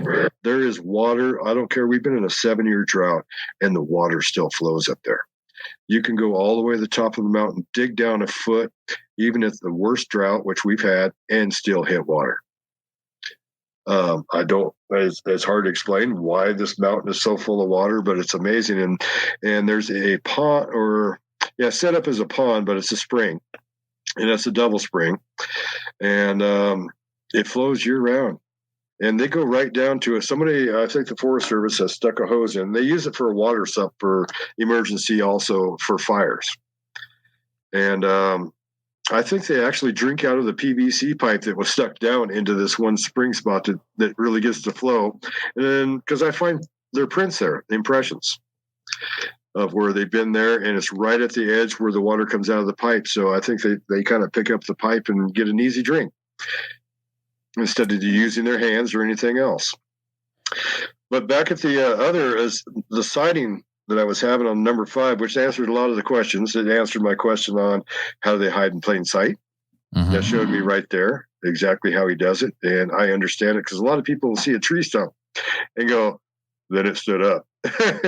I've heard that a lot of accounts of that. It's like, I swear it was a burnout tree stump, and then it stood up and walked away. I was like, now I understand that. And they answer my questions in ways like that they don't tell me or, put it into my mind. They show me and go, this is how it is.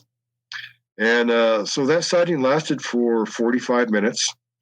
Because I had looked at my phone when it started. I looked at my phone when it ended. I had brought it, and everybody's like, why didn't you take pictures? That's just beyond what, I was there for. Because the whole thing is ignore them for the most part. And the more you ignored them, the more they'd stay around because of curiosity. And that absolutely worked. And I wasn't going to jeopardize it. But on sighting number 6, I do have pictures. They're being enhanced right now by Scott Violet from Squatch America. He's got a friend that enhanced a couple of his. And I said, Scott, if I send you these, you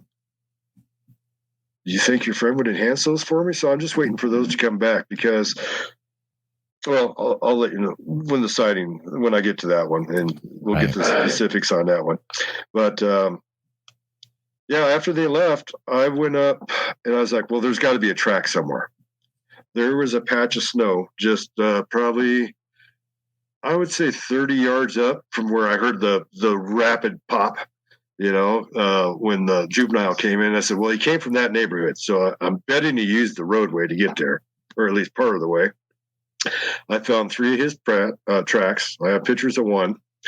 And somebody said, oh, it's a bear. I said, no, there's no claws in it, first of all. And it's got a really heavy mid-tarsal break. And I mean, it's like about that angle. I mean, it was really, really tight from where he pushed off and pushed everything up behind it. And it was 9.5 inches, 3.5 inches wide. And he was 5 foot tall. And if you do calculations of the surface area and everything, and to height and weight and all that, it all matched up pretty well. So I went home immediately. I called, I sent the print through a text to Randy Sylvie. Randy Sylvie was one of the members of the Bend Bigfoot research group over in Bend, and he was part of my initial getting things off my chest during the Squatch and Brews. He was another one that was there, and he was instrumental in me, getting things out. And I tell him I blame it all on him. I said, my whole Squatching thing's all your fault. All your fault, Randy. Now I live it every second of the day. No, I'm not. No, I'm not infatuated with the whole thing. No, I'm not. The ex is like, that's all you talk about. That's all you think about. Yeah, well. Exactly. Yeah, I guess. Now I'm teaching others as well. But I sent the print to him. He got a hold of one of his group members, Shannon Munson, and she was down here in Grants Pass trying to get us hooked up so she'd come out, maybe cast the prints, and, I could tell my story and we could measure the whole site and do the whole 9 yards. But she was down visiting family, and it didn't quite work out. to where she was able to come down. So at last minute before dark, and she finally said, well, I'm not going to be able to make it out. We got all these things happening, and it's just been too busy. I headed right for Lowe's, picked up a 25-pound bag of hydrocal and headed back for the woods. But by the time I got back up there, because it was 72 degrees that day, same as when I found the trackway. Funny how that happened the same way, come to think of it. And a lot of it had melted out. I had found one track that was 17 and a half inches of the alpha male, which was up because where he was, there's actually a logging road right there, an old overgrown logging road that goes all the way around the Triangle Marsh and just heads on up towards where I initially heard his first pop when I asked for a tree knock. But there was one, two, three, four prints in the snow. One I could see his toes in, but they weren't good enough because the sun had already been beaten down on that, and they weren't good enough to cast. But the one for the juvenile was good enough to cast. But by the time I got back up there, it melted out so much that one of the prints was almost completely gone. I had measured 32 inches between the first and the second print, and 34 between the second and third print, from heel to toe, all the way up, so it was accurate. And so all I got was pictures. And then I learned afterwards, Cliff Berkman says he did a short little video on how to photograph and cast. He says that you photograph them from 5 different angles. 45 degrees, left, right, backside, and forward side, then one directly over the top. So I learned all that after the fact, of course. So unfortunately, there's another one I blew. But I do have a pretty good picture of that first print. And that was it. Unfortunately, I was hooked. From that point on, I was like, okay, Tom. And I got a hold of Tom. And I said, Tom, I was trying to call BS on you. I love you, but, a lot of people think, you guys are the woo crowd and you're half nuts. But I said it absolutely worked on my first time out to go to the woods and to encounter a Sasquatch with purpose, to be there to encounter a Sasquatch, and did it in the way that he was describing to do, which he calls armchair squatching. And it absolutely worked the first time out. So from that point on, I'm a researcher, and I've been going there every chance I get since then. Have you ever experienced, you mentioned whistles and pops, which we talked about. Have you ever noticed or heard any vocalizations besides that at all when you're out there? One very strange one. Okay. Not too far up, probably within, I would say, a quarter mile, was the first X in the area that really nice one too. It's been since destroyed. I was glad my son got to see it because about a week later it had been destroyed. And I think it was the Forest Service that's destroying, some of the structures that are up there. And I called it the phone booth. There was a rock. Hang on a second. Let me go grab it. All right.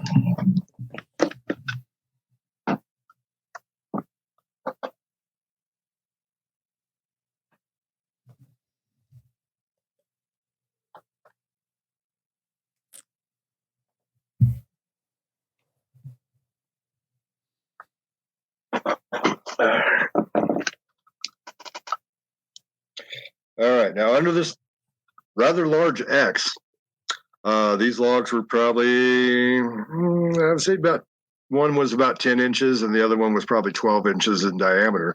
One was held up by a madrone tree that was right there that was dead, but it had a Y in it. And they tend to use a lot of Ys that they find in trees. It's just makes it easier, why not? Especially if you're by yourself building one.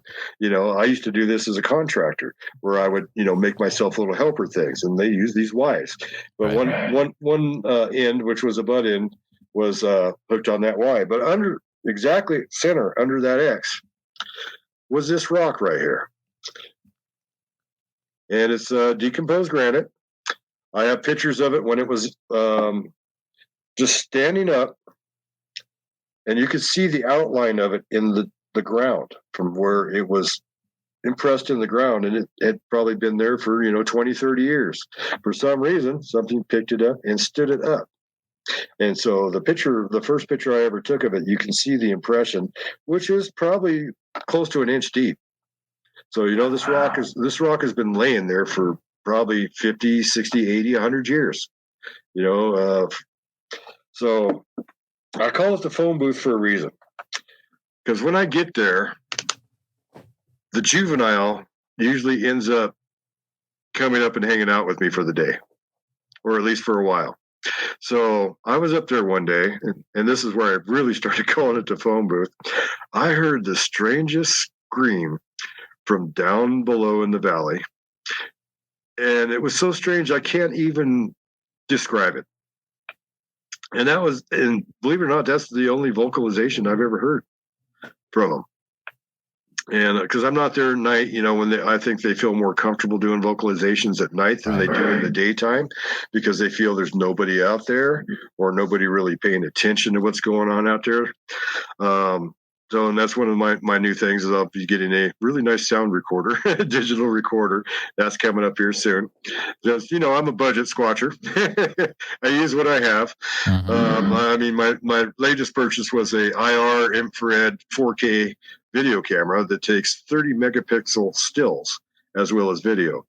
So I was like, well, 30 megapixels, I could blow that up the size of a house and get detail. So unfortunately, the picture I took of the female Sasquatch was on my phone. So, it pixelates a little too quickly. And it's an older phone, so it's like 0.3 megapixel. So it's not really detailed. That's why it's being enhanced. But I heard that call. And what I think it was is they said, go play with Bill. And it was an excitement call that was made by the juvenile. It was a very strange call, but it wasn't more than 2 or 3 minutes later, I hear thump, thump, thump, thump, thump, thump, coming up the mountain. I could hear bipedal footsteps, just kind of a happy little walk coming up the hill. And then I heard it again, thump, thump, thump, thump, thump, thump. I'm like, man, that's got some power and weight to it. I said, that's got to be the juvenile come up the mountain. And by the third set I heard, because each of them was about 6 or 8 steps, thump, thump, thump, thump, thump. And you could just absolutely hear it, just power hitting the ground. And I should have been able to see him. And I'm looking, I'm going, because I could see right down through the trees all the way down. I'm like, I should be able to see where those steps are coming from. Couldn't see him. I could hear him, but I couldn't visually see him. So that's what got me to kind of start and go towards the camp of, well, maybe there's something to this cloaking thing, that they are able to go, or either that or do something to your mind to where, they're taking themselves out of your mind as far as seeing them. I don't know, but the cloaking makes more sense because that seems to be a lot of people seeing that. And so I'm there, I'm going, okay, I hear you. I'm sure it's you, JJ, which is what I've named him. And I used to just call him Junior. Then I switched to JJ. And thought-wise, to me, the feeling was that he liked that better. Uh-huh. So, but there's a culvert off to my left of where this is at. It just runs under the roadway, and it's about a 6-foot culvert. And but it's straight down off the roadway. I'd have to use rappelling gear to get down there. And I wish I'd had a drone at the time because I'd have nailed him inside that culvert. He's in there playing in the water. I can hear how, when you brush water and it just kind of humps up into a wave and he's pushing out of this culvert. And when I said on Pork and Beans show, Tom's like, well, that's not really a word. Sploosh. Hey, that's a word to me. Mike came to my rescue. Harold. He's like, oh, no, Bill said it. It's a word. But he did that several times. He's inside that thing playing in the water. And I can hear him in there. And I'm like, man, you little snot, I can't get down there, and I know you're in there. And so he's in there playing in the water, doing his little thing, moving the water out and just pushing it out in the waves. I said, well, at least you're getting a bath. You probably stink. I talk to them like they're my best friend. I really do. I give them crap, whatever it takes. I talk to them like they're my best friend or a family member, like they're one of the family. And I think that actually goes a long ways with them. It really does, because that gives them me showing that I've accepted them for what they are. And I absolutely have. But so the next time I was up there, it was just a couple weeks later, and I'm at the phone booth, and the rock had been moved. So we started playing this little game. I know it was the juvenile. I put it back in the hole, stood it back up, and we did this for over a year. Standing it back, going back up. And the only reason I took the rock is because the structure was completely destroyed. Yeah, I mean, it is just wasted. You could never tell that it was ever an X of any sort. Well, I got up there about a week later or so, or actually a couple of weeks later, and I hear this whistling. It's on top of the mountain, the opposite way of where it came from the first time. And just an excited whistle like he's up there and you go, woohoo, Bill's here. All right. And then he kind of hung out with me for a couple hours. And when I'm driving up there, I'm always looking for new things, and I'm looking for trails, looking for the deer trails, see how much food there is, and, that they're not over hunting, the area, because I want them to be there a long time so I can access them. And I could hear him just inside the tree line following me up as I'm going. I got my windows down, and I just hear his footsteps coming through and just kind of going with me as I go up the roadway. And most of the activity that I have has been where the springs are. And so I usually make a line up to the spring. There's a spot there that I call actually the dining room. And it's between the beginning of the access road and where the spring is. And because there's archways weaved there, there's lots of arched structures that are in there. There's teepee structures that are in there. There's one that all the trees are put up in a teepee, but there's one that is forked that comes around, and it's against the other tree, and this other log is fed up through the fork, which, that doesn't happen in nature. It's absolutely impossible. And the one with the fork in it is broke at the tip and laid over into this tree just exactly where it would fit perfectly. And it's still attached to the bottom section. It's just at a 90 degree, leaned up against the tree with the other one stuck through it and other ones around it. And matter of fact, when I was there the other day, I just got back from Beachfoot. It's like, I got to go to my area. I can't help it. I got to go up there. Absolutely looked like there'd been some added to it since then. So that was kind of neat. But yeah, I captured the rock and decided I was keeping that puppy, because that kind of meant something for thing between me and the juvenile. Right.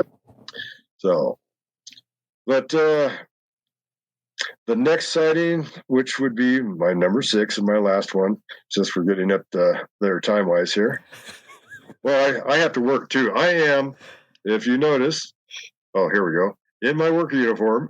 So I work knock shift at Food for Less here in Medford. So if anybody wants to stop by and chat with me, I'm on aisle 2. I'm the condiments guy. I lift all the heavy glass stuff, pickles and all that fun stuff. And, we can chat while I work, because I won't stop working unless I have time. Right. But I will chat with you. So, and also Scott has asked me, Scott from Squatch America has asked me to, if I would be his report taker for Southern Oregon area. Oh, that's cool. So I felt pretty honored. Now I looked at him, I said, Scott, I am strictly a field researcher, but all these reports actually will help me, and as far as understanding and things along that line. And who knows, I get some casts out of it and whatever else, and plus I get to probably help these people kind of understand what's really happening. And because it does freak out a lot of people, and kind of calm them and let them know that, hey, they're not what you think they are. They look scary, but they're actually quite gentle, very family oriented, and actually very gentle creatures. So My next sighting. My fifth sighting, that was on March 27th, 2021, by the way. And so somebody could look up the podcast of Pork and Beans and find the little section where Tom said, about the connections and all that. And that puts you all in the same time area. And you and I have been trying to link up for, I think almost a year or over a year. It's been at least a year. Yeah. It's been a while, but I was hoping for, I was prepared to do the other one. And that was the whole thing. I want to, before I got on yours, is to be more comfortable with talking about things. I didn't want to be out there going, or have to have anything in front of me. There's nothing in front of me. These are all from memory, and they'll be the same every time. Yeah. Because this is what I experienced. This is what I saw. So I became a researcher. So I started documenting. The area that I'm in is a nice little valley. It goes from 3,200 feet at the base of the valley, up to 5,200 feet at the top of the valley. There's a road that goes up both ways and connects at the top. Then there's another one at the connection at the top that goes over the mountain and down the other side there. So it's all in the same area, and all the activity as far as structures, everything are in this little valley. It's a 13-mile loop from start to finish. I can start from the highway, go up, run the loop, come across, and then there's another road that cuts through that goes across the springs that connects at the bottom of the valley. But it's a full 13-mile loop all the way around. Lucky number 13. It's not bad luck. It's actually good luck. But I started documenting all the structures, and believe me, I sent you just tiny little piece. I've got hundreds of tree breaks, of archways. I've got, I think, 7 asterisks. I've got tridents. I've got stars. Matter of fact, I found one I buried my cat up there last December, and it was in the middle of a really, really heavy windstorm. So I was thinking in my mind that this is where I wanted to go, and thinking to them, kind of sending messages to them that I wanted to bury my cat up there at the spring, because she was special. She was my best little buddy. Even though it was the ex's cat, she became a nice little buddy. You know how I am with animals. So, right. So I started thinking in my mind that I want to come up there, and I'm going to need the road cleared because I know nobody's been able to go up there because we're still in the middle of the storm. And so I'm preparing to go up. I've got my cat all prepared and everything, and I do it in a native way because she was a friend and part of the family.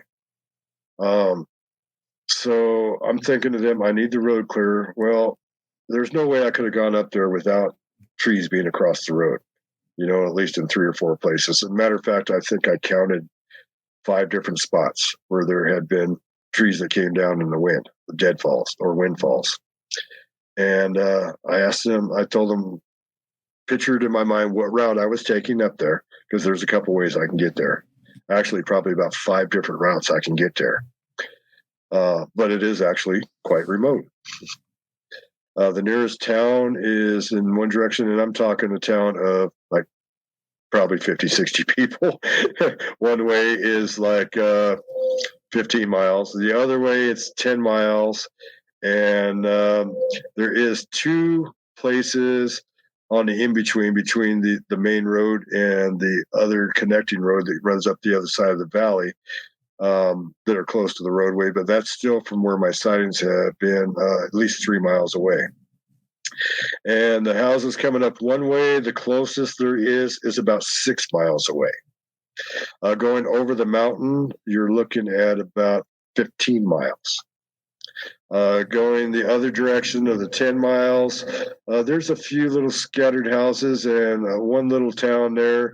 It's not really a town. It's just a handful of houses, and that's it. So it is actually more remote than you think, but remote, but easily accessible because the roadways that are in there. But started documenting all these different structures and things that I had seen, and finding Bigfoot actually helped me with those because they were showing tree structures and different things, and I went, wow, I've got those. I was looking at shows like Yowie Central and finding they've got the same stuff in Australia. Looking over at some sites in Europe, in Great Britain. They don't have a lot of contact over there, but they do have contact, and there are very similar tree structures. Vietnam, China, just all over the world. Everywhere you go, the only place is Antarctica that would be void of them. Things that are in Alaska, Canada, Mexico, South America. These creatures are everywhere. And people just don't realize how many there really are. And they, like Doug Hychek figures, probably about 6,500. I think there's much more. I think there's much more. I think they're in the tens of thousands. It's just they're scattered all over the world, and they're scattered in the areas that we don't go. I mean, they go up stuff that, no, I'm not going up there. I'm very careful because I do this all by myself. And right. So I'm very cautious not to get injured. I actually have a Sasquatch killed bear sitting out here in my shed. The back legs were tucked up inside of the rib cage. Wait, can you repeat that? I have a Sasquatch killed bear. Okay. The neck is wrung like a wrung out washcloth. The skull and everything's still in there. All the paws were pinched off, at least the front two. The head still encased in the skin, all twisted up, and the back paws were still attached to the skin, but not in the body. Yeah. Yeah, it'll blow your mind. Okay. I said there's only a couple people that know about this. Now you all know about it. Well, that's fine because no one listens to this. Okay, we're safe. Wink. Explain to me what. So, did you find a dead bear, or? I was on my way back from visiting my grandchildren, so I took the back roads. And which, because I hate taking the freeway. I hate taking the same way. It's just boring. And I was like, no, you're not going to stop by your area. No, you're going by it. No, you're not going to stop by it. Oh, yeah, you are. You're going to stop by your area and go check on it. So I get up this one area, and it's the spot between where you turn off on the cutoff road at the base of the area to the spring. And I call it now I call it their dining room or the kitchen.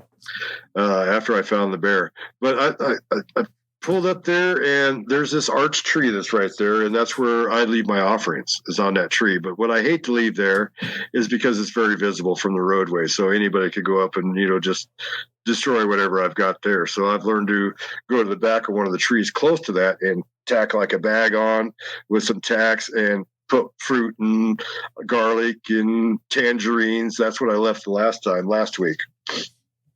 And but I took pictures of this the first day I found it, and the meat there was just a very, very minuscule layer of meat on the ribs that I could see, and a little bit back on the pelvic area. And you can see the gray because the meat, after about 24 hours, it's going to turn gray, especially if it's really thin, any meat that's left out. And it was like the meat had been stripped off just right down just before that tough layer, that you get in the ribs, the piece that we're always gnawing on and pulling, I don't think it's digestible, but we eat it anyways. At least I do. I'm a carnivore. I'm sorry. I love it. But it had that gray layer of meat on there. I was like, wow, this is fresh. I didn't know what it was because it's straight down a bank, and it's like, I'm not getting myself hurt going down there. And I was just in there just to check on the area anyhow, but that's what I discovered. So I took pictures of it that very day. So I have those pictures to compare it to when I actually got the carcass. And the cool part is, and I think they knew I was going to ask for this bear, is through one of the vertebrae of the neck was a stick stuck through the vertebrae. It didn't fall that way because it's like, Let me get on here. It's hard to get the camera. It takes a minute. It was like this far through the vertebrae. So if it fell, it shot right through this neck bone because it wouldn't go down this way. It had to be stuck through the vertebrae. And then another stick. And guess what I had at the neck? An X. And sorry, folks, I got to tell you, one thing I really want to express to you and drive home is an X does not mean keep out when it comes to Sasquatches. Remember, they're very similar to us, but they're not us. And their language is different than ours, but I am finding that all the X's that I find are a welcome sign. They're actually welcoming you to the area. They know you're coming. And if you recognize that, it was meant for you. It was absolutely meant and put there for you. And so those are the places, if you want to go squatching, that's where you start. That's where you want to go. But there was an X at the neck because they already knew I was going to take it. They already knew I was going to ask, and I asked them permission for it. You know, I asked for, just like when I took the photographs of the female, I asked permission. And I explained like I needed to. She already knew what they were. Knew what a photograph was because, like I said, they can look in your mind. They can get any information they want, and you can't hide anything from them. And don't try; it's not worth it. And I'm armed. They don't mind me being armed, and the reason why is because they know it's not for them, and I have no intention of ever firing at them and just piss them off. You know, it'd be like me getting hit with a BB. It's like, now I'm mad. But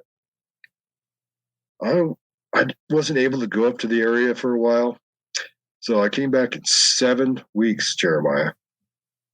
It had not been touched. That does not happen in nature. That's weird, man. That does not happen. When a deer or anything, you find a roadkill, go back a week later. Tell me what's left of it. Yeah. Tell me what's left of it. Find pieces of it. You might find a few pieces here, maybe a rib bone here, maybe a leg bone over here, but 99% of it's going to be gone. The forest tends to clean up after itself. Yep. We have the first stage. You're looking at ravens and turkey vultures. They go in, they take whatever they can of any meat and sinews that are left, and any cartilages, and they remove that. And that's what got my attention the second time of going up there and finding the carcasses. I came upon, and I'm looking at feathers. Turkey vultures were there, and they're kind of have always been one of my spirit guides. Because we're the ones that clean up the messes, and that's always kind of been my forte. Is when it hits the fan, I'm the one that helps make everything okay and figure everything out and stay calm and clear everything up. And so I'm picking up feathers, and I look down. That carcass is still there, and it's untouched. There is not one. The only marks that were on it was from the turkey vulture picking at the joints and stuff and pulling some of the sinews up. I have the whole thing intact. There's been a couple rib bones fall off. I'm maybe going to ask Marc Myrsell because he's good at rearticulating bones because he works at the aquarium up there in Westport, Washington. And he's done whales and does from small fish and amphibians all the way up, to an entire whale, which took a couple of years to do. But with the help of family, he got that put together, and it's at the museum up there because they have a museum and aquarium all in the one thing. Right. And but Scott's going to be here. Scott's an anthropologist from Squatch America. Scott Violet, he's right now in Cave Junction. They've got a thing going on that's supposed to probably be happening today down there, and I think he's down there taking reports and different things. It's kind of like a town hall doing a thing. Him and Greg from Rogue Weather did one, and they were only expecting maybe 100 people to show up, and there was like 3 times that. They showed up. Really? It was standing room only, and people were cramped. And Cave Junction is kind of out in the middle of nowhere. It's just a connecting place. That's where you'll find the Oregon caves, and there's been lots of activity out there. There's some pretty famous stories that have happened right there at the Oregon caves. One, I think, was a doctor. And matter of fact, I met him here recently. So But he was there with his family and was able to have a sighting of a Sasquatch. Wow. Yeah, it's kind of remote. Cave Junction is. But yeah, the place was packed. You couldn't have stuffed a couple more people in there with a stick. Yeah, it was that packed. He said we took lots of great reports, and it was just a fabulous time. So Scott's over there doing another one today. I was like, Greg going to be with you? He said, oh, no, not this time. He said, he's like, well, if you want to come up. I said, well, I've got to work, unfortunately. Well, what's good is, my days off are like Monday, Tuesday during the week. And so when I off Monday, Tuesday, nobody else is out in the woods. They're weekend warriors. So it makes it pretty convenient. I hardly ever run across anybody out there. Even the hunting season last year, one vehicle, the entire hunting season. That's all that I ran across, one vehicle. And because this area has grown up enough that it's really not good for deer hunting anymore. There's only one section, which is a prairie section at the top, that you could even see anything. So unless you know the mountain like I do, most people are what you call road hunters.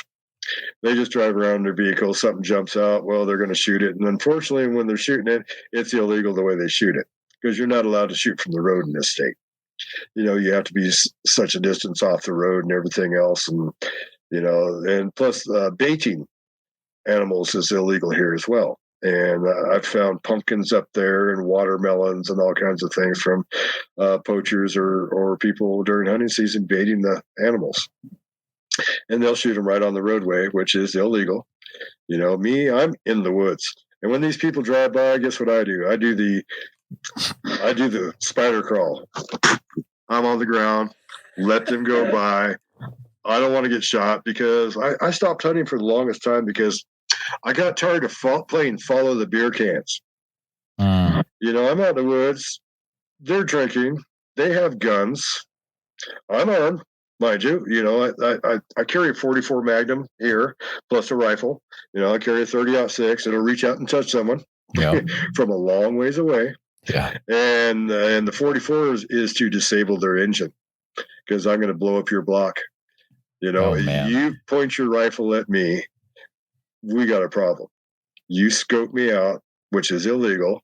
That's what they made binoculars for, not your rifle scope. Your rifle scope is to put it on that animal, get an accurate shot, and hopefully a kill on the first shot. But yeah, I'm more worried about the human factor out there in the woods than I am anything else. Absolutely. I have no problems with bears. They're more afraid of you than you are of them. Matter of fact, I chased one down here last summer. Yeah, I'm nuts. But just to get a photo of him, all I got was his butt end. So unfortunately, he was a little faster than the big boy here. I've gained a little weight, but I've lost 35 pounds since then. So hey, good for you. That's I'm awesome. looking better, getting in good shape. I was at the pond one day and I'm sitting there, which I've never heard in my life with all the time I've been out in the woods. Meow. Are you kidding me? Is there a house cat out here? I've never heard a cougar meow in my life. Are you serious? And it was a cougar. And and it meowed about 8 different times. I had never heard it happen personally. And as soon as I got home, I'm on the internet. Does a cougar meow? And I found like 3 examples of it that somebody had recorded. I went, that's it. I said, are you kidding me? They sound just like a house cat. Jeez. Except a little more powerful. But yeah, I'm sitting there at the pond, and that gets me to a lesson that my clan taught me that day. I got one of those mind speak things that day. I was on the other side. I hadn't made it down to that roadway yet, and I was kind of clearing my mind. I'm like, well, I know the she squatchers. They're all friends, and all the things that they do. They do a lot of remote viewing. So I'm going to start practicing that. It's raining. Oh, excuse me. Raining. I'm out on this landing and in an area where I don't have too much activity. And I was just enjoying the rain, and I'd walked out on this landing, and what kills me is all the garbage that people leave behind. And that's one good way to gain respect for the Sasquatch folks is to clean up, pack stuff out, pick up the trash. They see you doing this. They understand you doing this. But I was told while I was there and clearing my mind and everything, the thought jumped in my head from them, go directly to the spring. I'm like, okay, well, I didn't get your remote view, but I got a little telepathy there. Okay, I guess I'll accept that. Okay. So I headed towards the spring, and me with OCD, squirrel. I got to the dining room where I got the bear and everything. And I had to stop. I got out. I made 3 steps from my van, and I turned around, went right back and strapped on my pistol, jacked a shell in, was locked and loaded. I think they were, first of all, testing my abilities to listen and take direction. Well, I was halfway there before I saw the squirrel. Yeah, I felt I was in danger. And so I was all prepared. And the way I go look at things, I go to an area and I spend 15 minutes looking at every little thing. I'm looking for changes. I'm looking for anything new. I'm looking for activity, fresh trails, anything new. And then I'll walk 50, 75 feet, and I do the same thing, 15 minutes.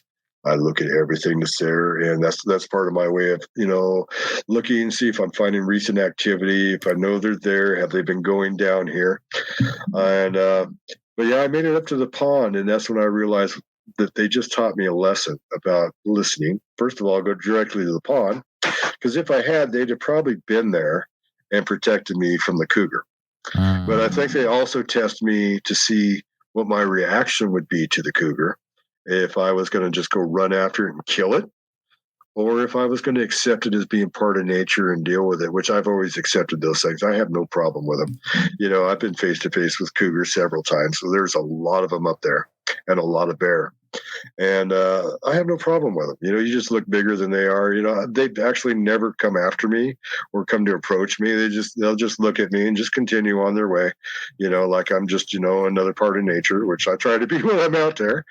And, but after I heard the 8 meows from this cougar as it was going across the pond by me, it was just out of my view, but I know it was right at the back of the pond because how close the sound was. And then it's just started getting further and further away and still meowing as it's walking off. About 15 minutes later, I get the juvenile in the pop, and it was like 50 feet away from me. So I know it's the juvenile JJ because he's the bold one. The juveniles are very bold. They're very much jokers. They like to mess with you. And I am the only human he knows, so he experiments on me. So like infrasound, things along that line. You go, oh, I can make Bill really sick and make him throw up. Yeah, I was like, don't do that again, please. That was not cool. But anyways, I'll get into my sixth sighting, my last one. And this was September 13th of last year. And this was after I found the bear carcass. And a week after I picked up the bear, there was also a deer in the same spot. It was a young spike deer. And its lower jaw had been torn off, like when they were twisting its head to do the twist. And the pelt was missing.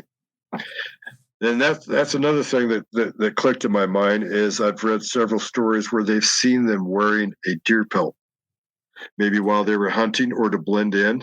And I thought, that pelt should be here. Nope. I found the entire carcass. I found the skull to start with, and I walked down and I found the carcass. And it was cleaned the same way the bear was. So I figured it was theirs, and that's what they had done. And this one I decided to leave there. Matter of fact, I just took a picture the other day of some of the remnants, because on it, not where it was left, the skull, it was on a log close to probably 10 feet from where I found the bear, the jaw bones right there, and the upper and lower. But that's all that was there, was just the upper and lower jaw bones on a tree when it was left down below where the bear was killed. So this is from where the bear was killed and where I left that skull, because I was going to maybe get take the little horns for a little knife or something. because I use horns all the time. I do a lot of work. I make buttons and different things out of the deer horn. It was probably 25, maybe 30 feet away from where I left that skull, and it was placed on top of a log. So there aren't too many people or too many things that pick things up and place them on top of things. So I took pictures of those, and the funniest part is the first picture I took was blurry. And it looked clear on my camera, but it was blurry when I took the shot. I'm like, oh, that's funny. That's kind of weird. And that happened to me when I was with Tom Cantrell, because we felt at two different spots that there was something there, that, you know, there was, you know, a Sasquatch in the area and kind of watching us. And I took a picture of this X, and it was perfectly in focus when I snapped that thing, but it came out blurry. I actually posted it last week, and I go, well, here you go. And you can tell they were present because it blurred it, and it shouldn't have blurred. There was no reason for that to happen. But the second shot I took came out crisp and clear. But the first one I took when we were feeling that there was something there came out blurry, because, you know, they're an high energy being. You know, to do the things that they do, be able to cloak, it's about their energy, is what I'm figuring. That's where you get into more things with Ron Moorhead and the quantum physics, which I've always been interested in quantum physics. You know, I love about all the smallest things, and things like the Bose-Higgs molecule that they were calling the God molecule. But what they don't understand is that's the smallest thing they've been able to come up with. But what makes that up? There's something even smaller that makes that up. Then what makes that up? There's something smaller than that. That's when you start looking at infinity, and I don't even want to go there, because when I start thinking about it, it just screws my brain up. It just messes your head up, yeah. Because you can't stop. You can't stop. It's an infinite loop. But for months after that, I was going on the roadways, and I would just open my door, and I'm getting out to look at a spot or something that I spotted, maybe a footprint. One footprint on a vertical bank. Unfortunately, you can't cast it. Perfect toe marks, everything else. Yep. You know, it's where they like jumped from the road up and leaped off that bank, hit that footprint and over the top, you know, to get up to the top. I was like, pretty impressive. And it was the juvenile. It was the size of his print. And his prints are up to 10 inches now. He's grown, and I think he's a little closer to 6 feet tall. Because from the photograph that I took last year, which I thought he split, because he was next to Mama on the other side of the tree, just kind of hanging on this branch like this. You can see his hair hanging down and everything. I said, well, I'm going to take a photograph. If it's okay, may I take a photograph of you?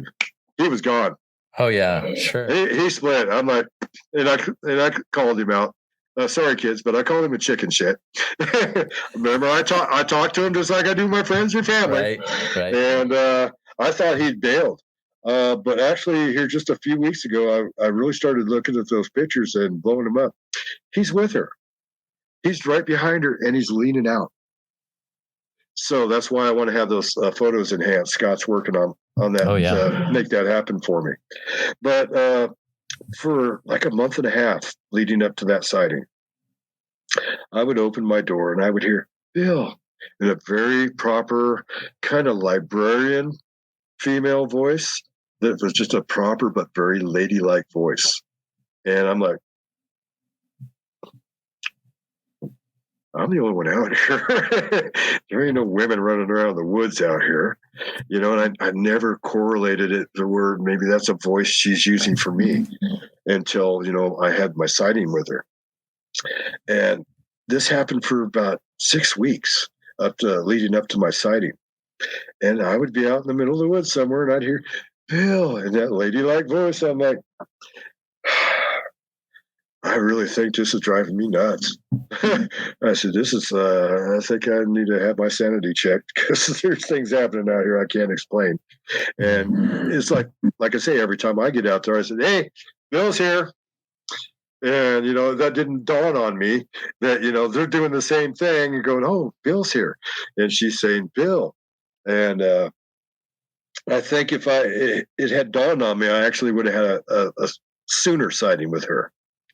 So, you know, because I just sometimes and I tell them, and I relay to them, hey, sometimes you got to put a billboard up for me because I got to see this. I'm not understanding this. Because sometimes it just goes out of my head. I'm new to this. Remember, so sometimes you got to, make a billboard sign for me to pay attention to what's really happening.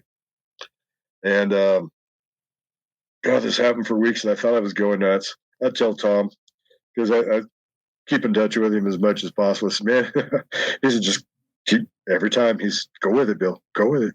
Just go with it. Don't worry, it'll come together. So I'm up there one day, and this was September 13th, and I'm going up the road to where the asterisk is. And I did send you a picture of the big asterisk. And there's a gravel pit before that. Then you go on around, it's probably a few hundred yards. And I'm looking, and I've been noticing this bank, and I've heard people say that when they go up a very steep incline, they're like us. They don't walk straight up it because they can't. So you turn your foot sideways and do a side hill thing. Because when you do that side hill, you push that dirt down, and it gives you more surface area to hold on to. And if your foot slips, it just compacts the dirt underneath you. So you don't go very far, and you can get up that hill. And I'm looking at this spot, and I see a triangle going up. There's where they went up this way or where they went up this way. And it's not bear marks I'm looking at. I'm like, this is a fair-sized foot that's doing this, and I don't think people are doing this because I'm the only one out here. I rarely ever come across anybody out here. Even though it's very accessible, usually most of the locals just use it as a quick get over so they can avoid going to the freeway. They can come over to Medford. They can go visit friends that are over on this other side. And, it's between two major rivers, which is another good thing. There's lots of water. There's fish. There's lots of food sources. I have seen elk, actually jackrabbits up there, which I'd never seen before. There's blue grouse, which are huge. They're the size of a chicken.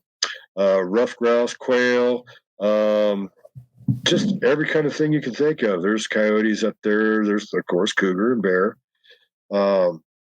And the different amounts of different types of food that grow up there, all the different types of berries that are up there.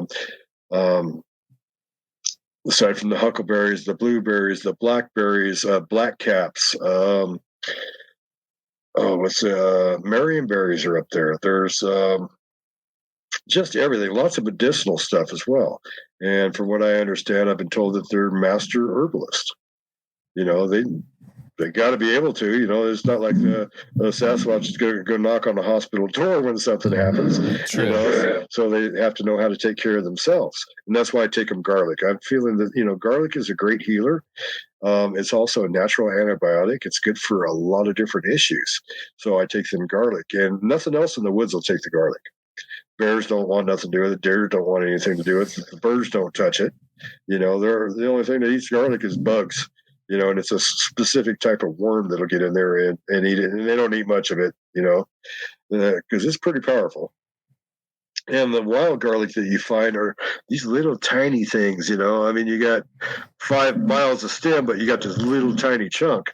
So I'm sure they really appreciate getting up there, and they got a clove that's half the size of my fist. And they're like, yeah, we love you, Bill.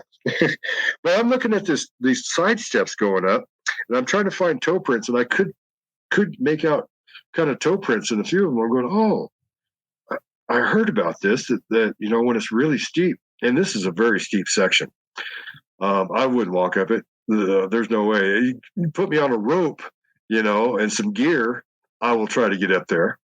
And I'm actually not in bad shape right now for being 59 years old. I'm in better shape than I was a year ago. Like I said, I've dropped 35 pounds. I've bulked up by doing the job that I do. And running circles around the kids that we hire in because I've outlasted most of them. There's a few of us old guys on there. And we make the kids look bad.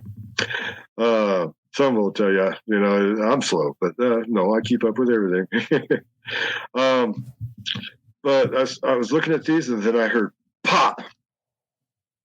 And it couldn't have been more just off the side of the road on the other side. Couldn't have been more than 50 feet away. And I holler out, JJ, I know you're pop, buddy. I said, how you doing, my friend? And I brought my guitar. I had my guitar in there because I was going to sit up, and I do that often, sit on the mountaintop and play my guitar and play my music. And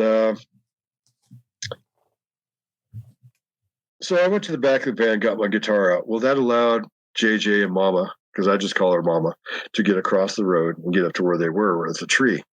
And I played my guitar for about 45 minutes to them.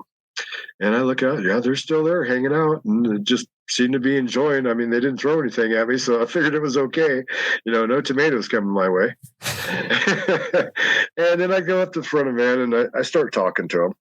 And, I talk about everything, just like I would with anybody else, catching up on a conversation. Talking about love, life, everything else, and how much things are going, or if things suck today, or whatever's going on, and they just hung around. Then I mentioned taking a photograph, and that's when JJ seemed to have just bolted that instant. And I said, I'm going to do it on my phone. I said, even the camera that has I told him the nose that comes out, it won't hurt you. It's not a gun, and I explained what an image was. I told him this is because I told him that our memories as human beings are fallible, especially the older we get. I said, and the thing about an image, which I remember, and I've taken millions, I'm probably in 1.5 million, close to 2 million photographs that I've taken in my lifetime. Because I've always been efficient with the camera. I have old SLR 35 millimeter cameras put away because that's kind of the old thing. Try to find 35 millimeter film anymore. Right. Now I'm looking at probably an EOS 7 right now that I'm wanting to buy that's going to have manual and automatic on the adjustments. That because manual, I'm actually faster than the autos are as far as tuning things in. Because I did it for so long. And but all I had with me, I did have my 4K hadn't come yet. It came like 2 days later. Oh man. Yeah, I was like, man, I sure wish I had my 4K. I wish I had my 4K. I wish it was here. So I got my cell phone in hand because I didn't want to scare him with my other camera. And I said, if you don't mind, I'll just take one with my cell phone here. But I explained to her, I said, a photograph is a moment captured in time that when we look back at it, it draws us right back to that moment for a reflection of what happened at that very moment.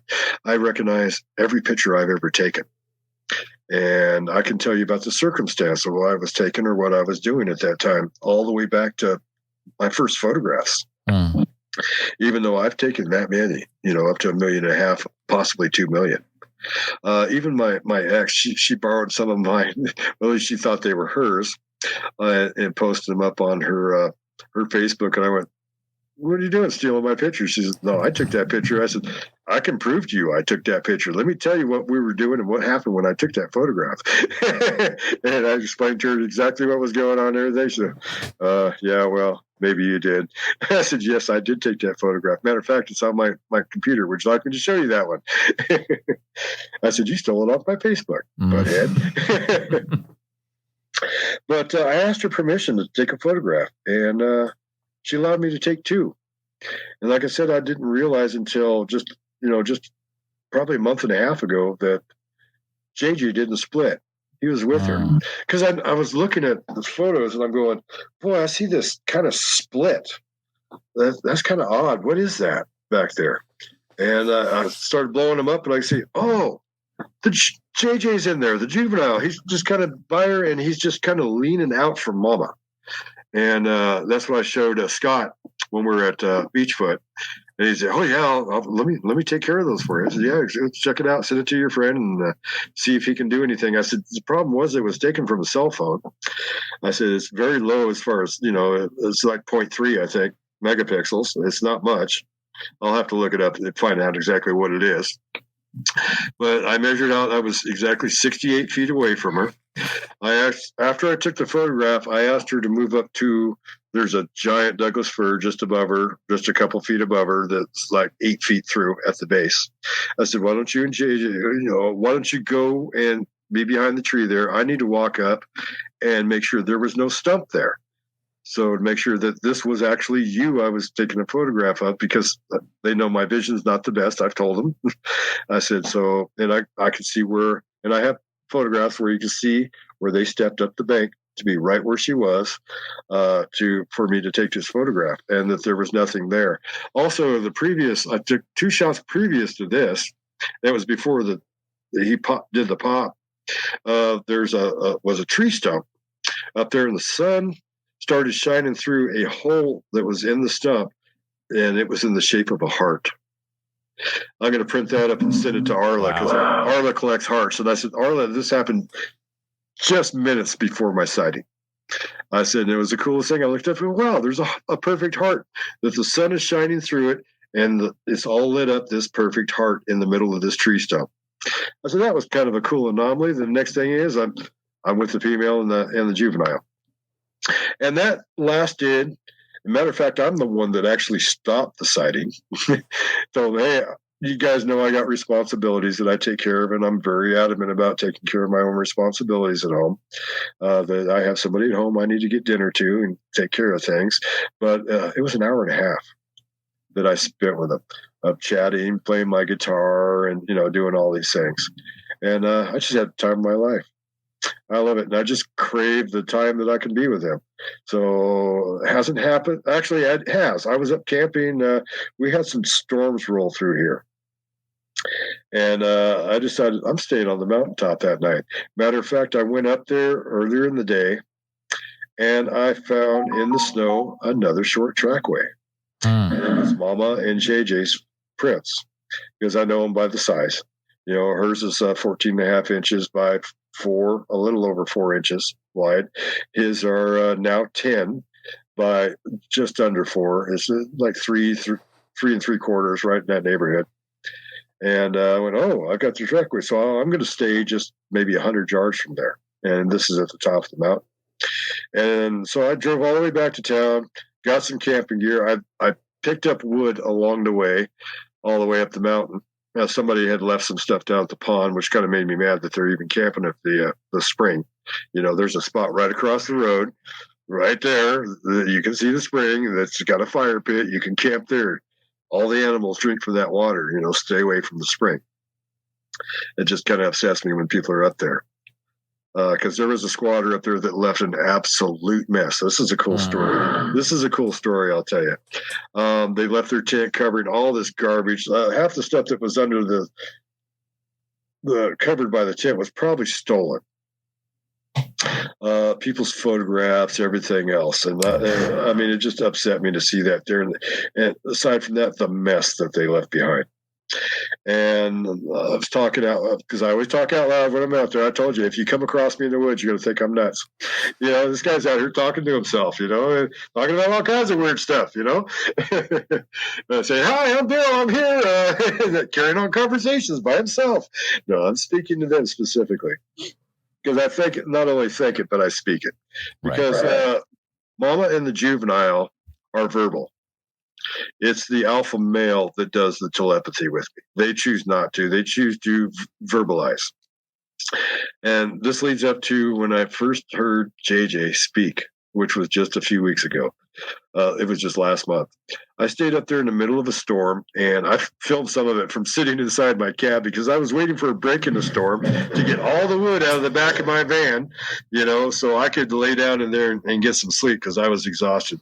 On my days off, I just stay up. I don't go to bed, until I just can't stand it no more. Then, I'll lay down and go to sleep, because I switch myself back onto a day thing, because that's when everything happens. You can't get much done in the middle of the night.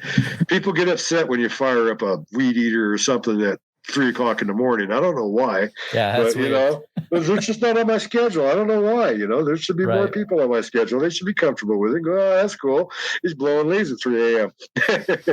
Yeah, but for some reason they get upset. So I switch myself to 2 days a week. That's why I don't sleep a lot, because I screw up my sleep so badly.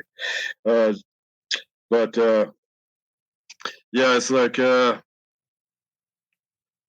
it's storming like crazy, and these are quarter-size raindrops coming down, lightning, thunder everywhere. The wind was just blowing everything sideways. It was just, I was loving every minute of it, because I love that stuff. I love nature. I don't care what part of nature it is, even the wild part. I love it. I've been in tornadoes. Not the only thing I haven't been in is a hurricane. I mean, I've been down the south that way, but I've never experienced a hurricane. So that's probably about the only thing I've not. I've been in thunder snowstorms, 2 of them, and that's the coolest thing in the world. It's snowing, and when that lightning shoots out there, everything lights up like daytime. Yeah, it's after 8. But the next day, I start. I get the fire going. I stoke up the fire, get it going good, and I walk up towards where the trackway was that I found. And I figured, the rain's probably just decimated the snow that was there, because it was just the most amazing downpours that were coming down. And when I got back up to the snow track, I didn't walk up to it. I drove up to it a little while later, but it was still there. Most of the prints were still there. I was just blown away that it didn't get washed away or rained out. That was very odd. But I get about halfway up there. I'm just walking up the road, just going on a little morning stroll, get my blood pumping. And I thought I saw a little bit of a structure on one side, and I kind of dismissed it. But there was an arch there that an old log was laid on top of, and the tree that was arched was way too young for that log to have fallen on it, because the log was actually placed there from somewhere else. And I went, oh, okay, well, that part's probably real, and maybe I'm real critical when I look at these things. I got to make sure that it wasn't it's not a deadfall. It's not a windfall. It was built this way. Could a person do this? Like, I have a large arch structure that goes up about 35 feet high. It's a big arch. The tree is probably 80, 90 feet long that's arched, and there's an X in it, and it's all compressed and held in place by the compression of these X's in the middle, which there's no way in nature that could happen.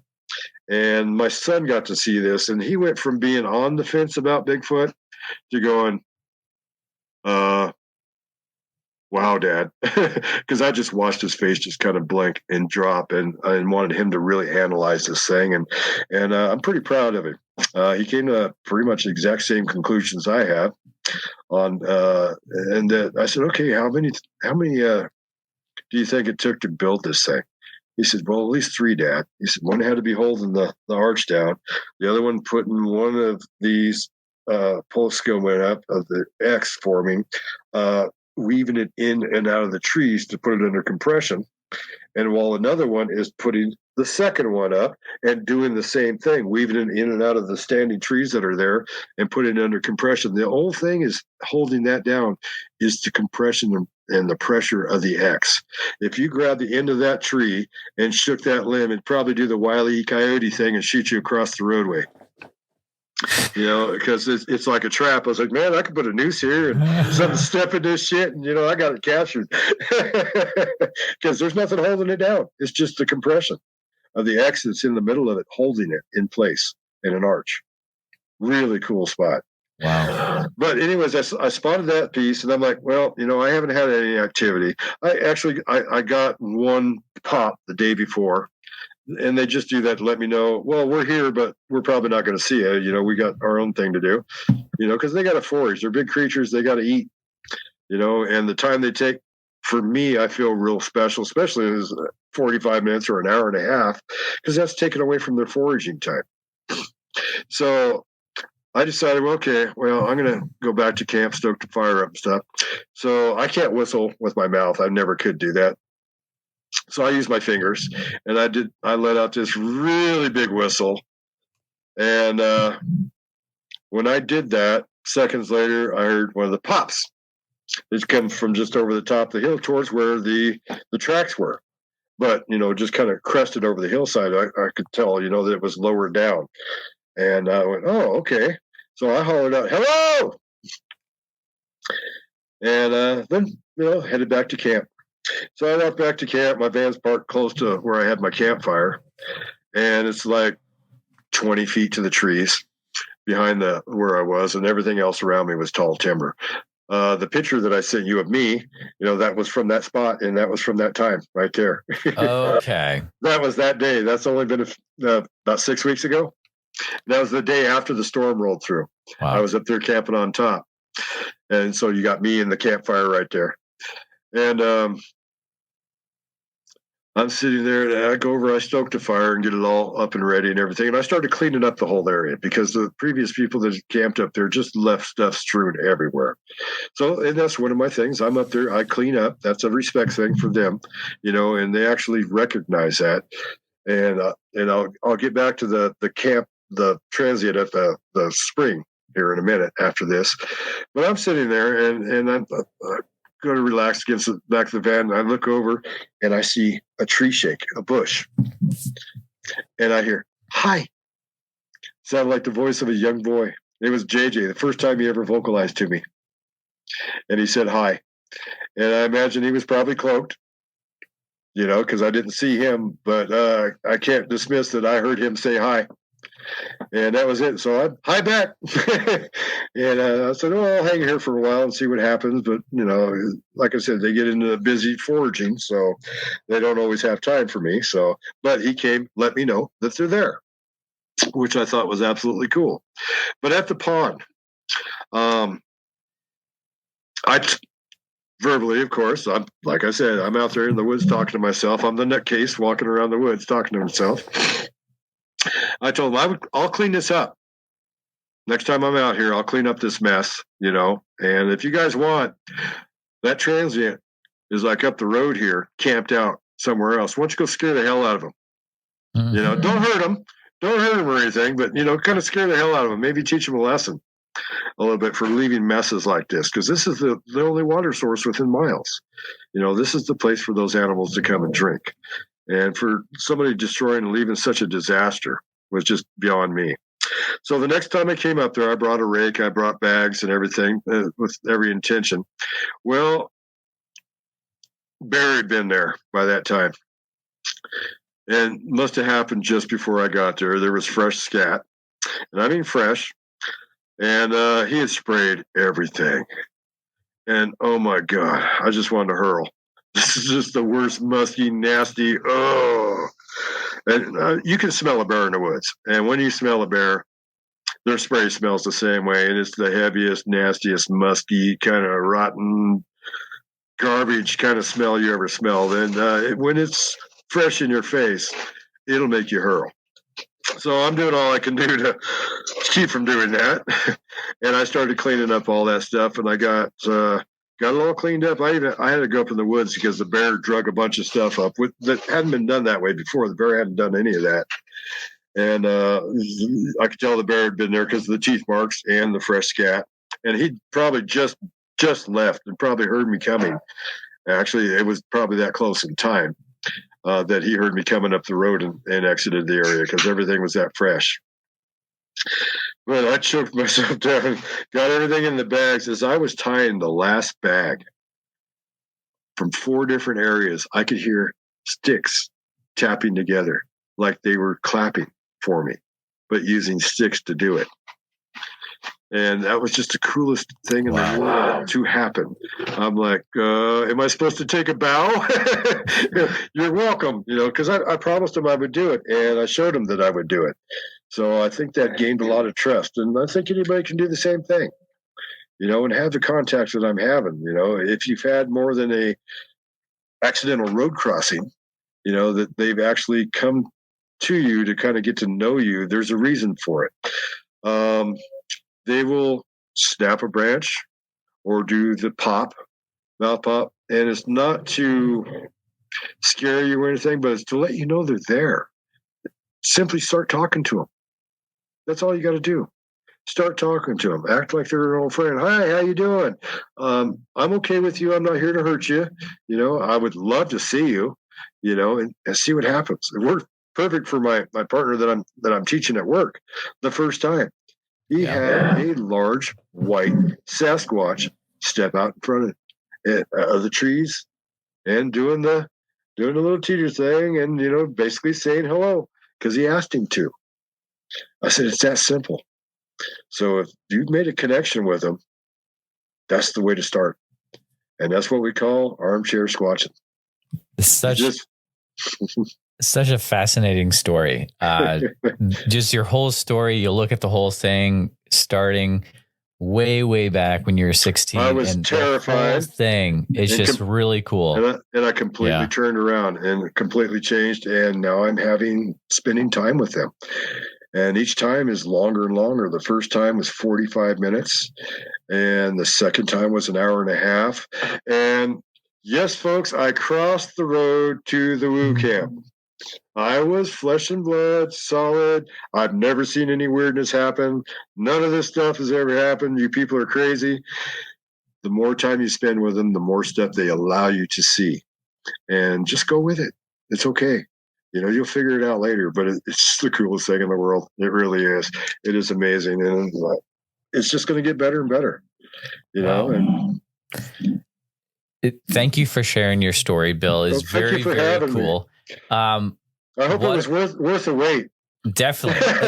A lot of listeners need to realize that a lot of these interviews, a lot of them take a long time to set up and to wait for them to happen. So there's a lot of work that goes into it for sure, but it was worth it waiting to talk to you, Bill. How can people keep up to date with what's going on with you, or can they contact you if they have encounters to report in Oregon? Or the easiest way to find me is on Facebook. Okay, cool. I've pretty much kept a low profile until now, and pretty much only the researchers knew who I was. Ken Gerhard's like my little brother, Alex, Doug Hychek, they all know who I am.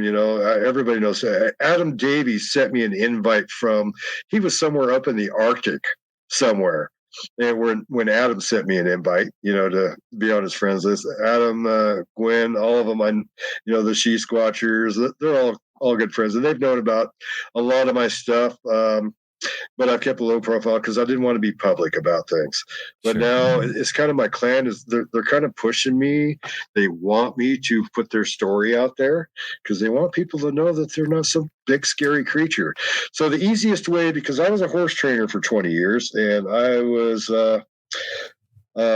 everything completely natural horsemanship all the way. No force, no nothing. And I had amazing results. What killed my business was the economy. With the first crash, when the housing market, everything went down. My hay bales went from $2 a piece to $18.50.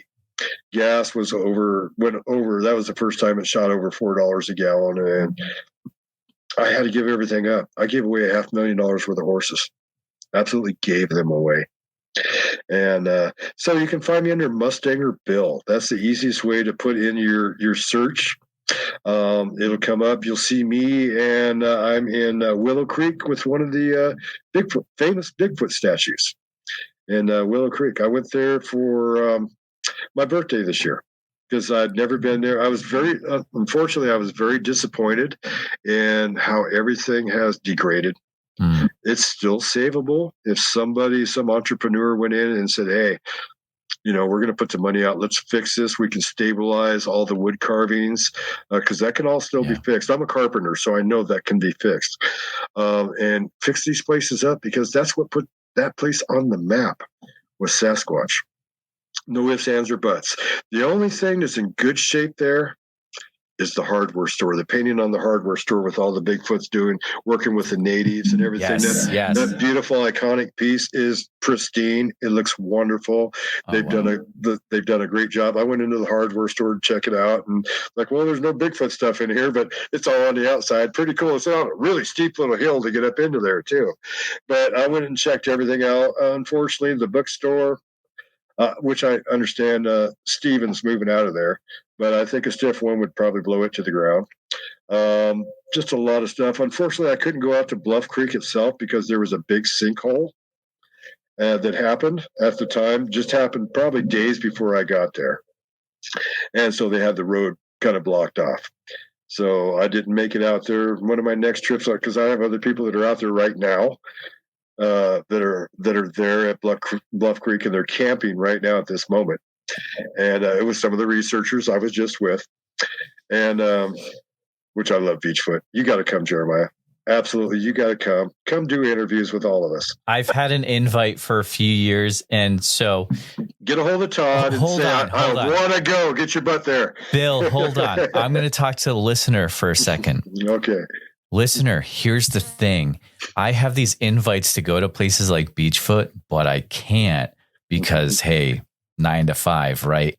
The cool thing is that, there's the goal of going full time with Bigfoot Society. I'm 39% of the way there. Yeah, I saw that. So, congratulations. Thank you. Listeners, if you want to jump on the train and help me get there, this gets me to places like Beachfoot where I can interview people in person, and like it could happen someday. And he can write it off because it is part of the show.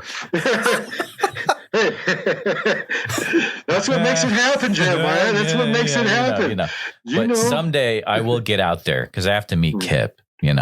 So he's so elusive. Yeah, he's elusive. But he's the most elusive cryptid there is on the planet. Yeah. Like I said, I've seen 8 Sasquatches, 0 Kip. 0 Kips. Now I finally got 1 Kip, and I actually have a photograph to prove it. That's funny. Bill, it's been so much fun chatting with you. Mustanger Bill, that's where you can find it on Facebook. I've opened up. I have 400 fans now on there. That's just from the book. And matter of fact, people started recognizing me a couple of years ago at Squatch Fest.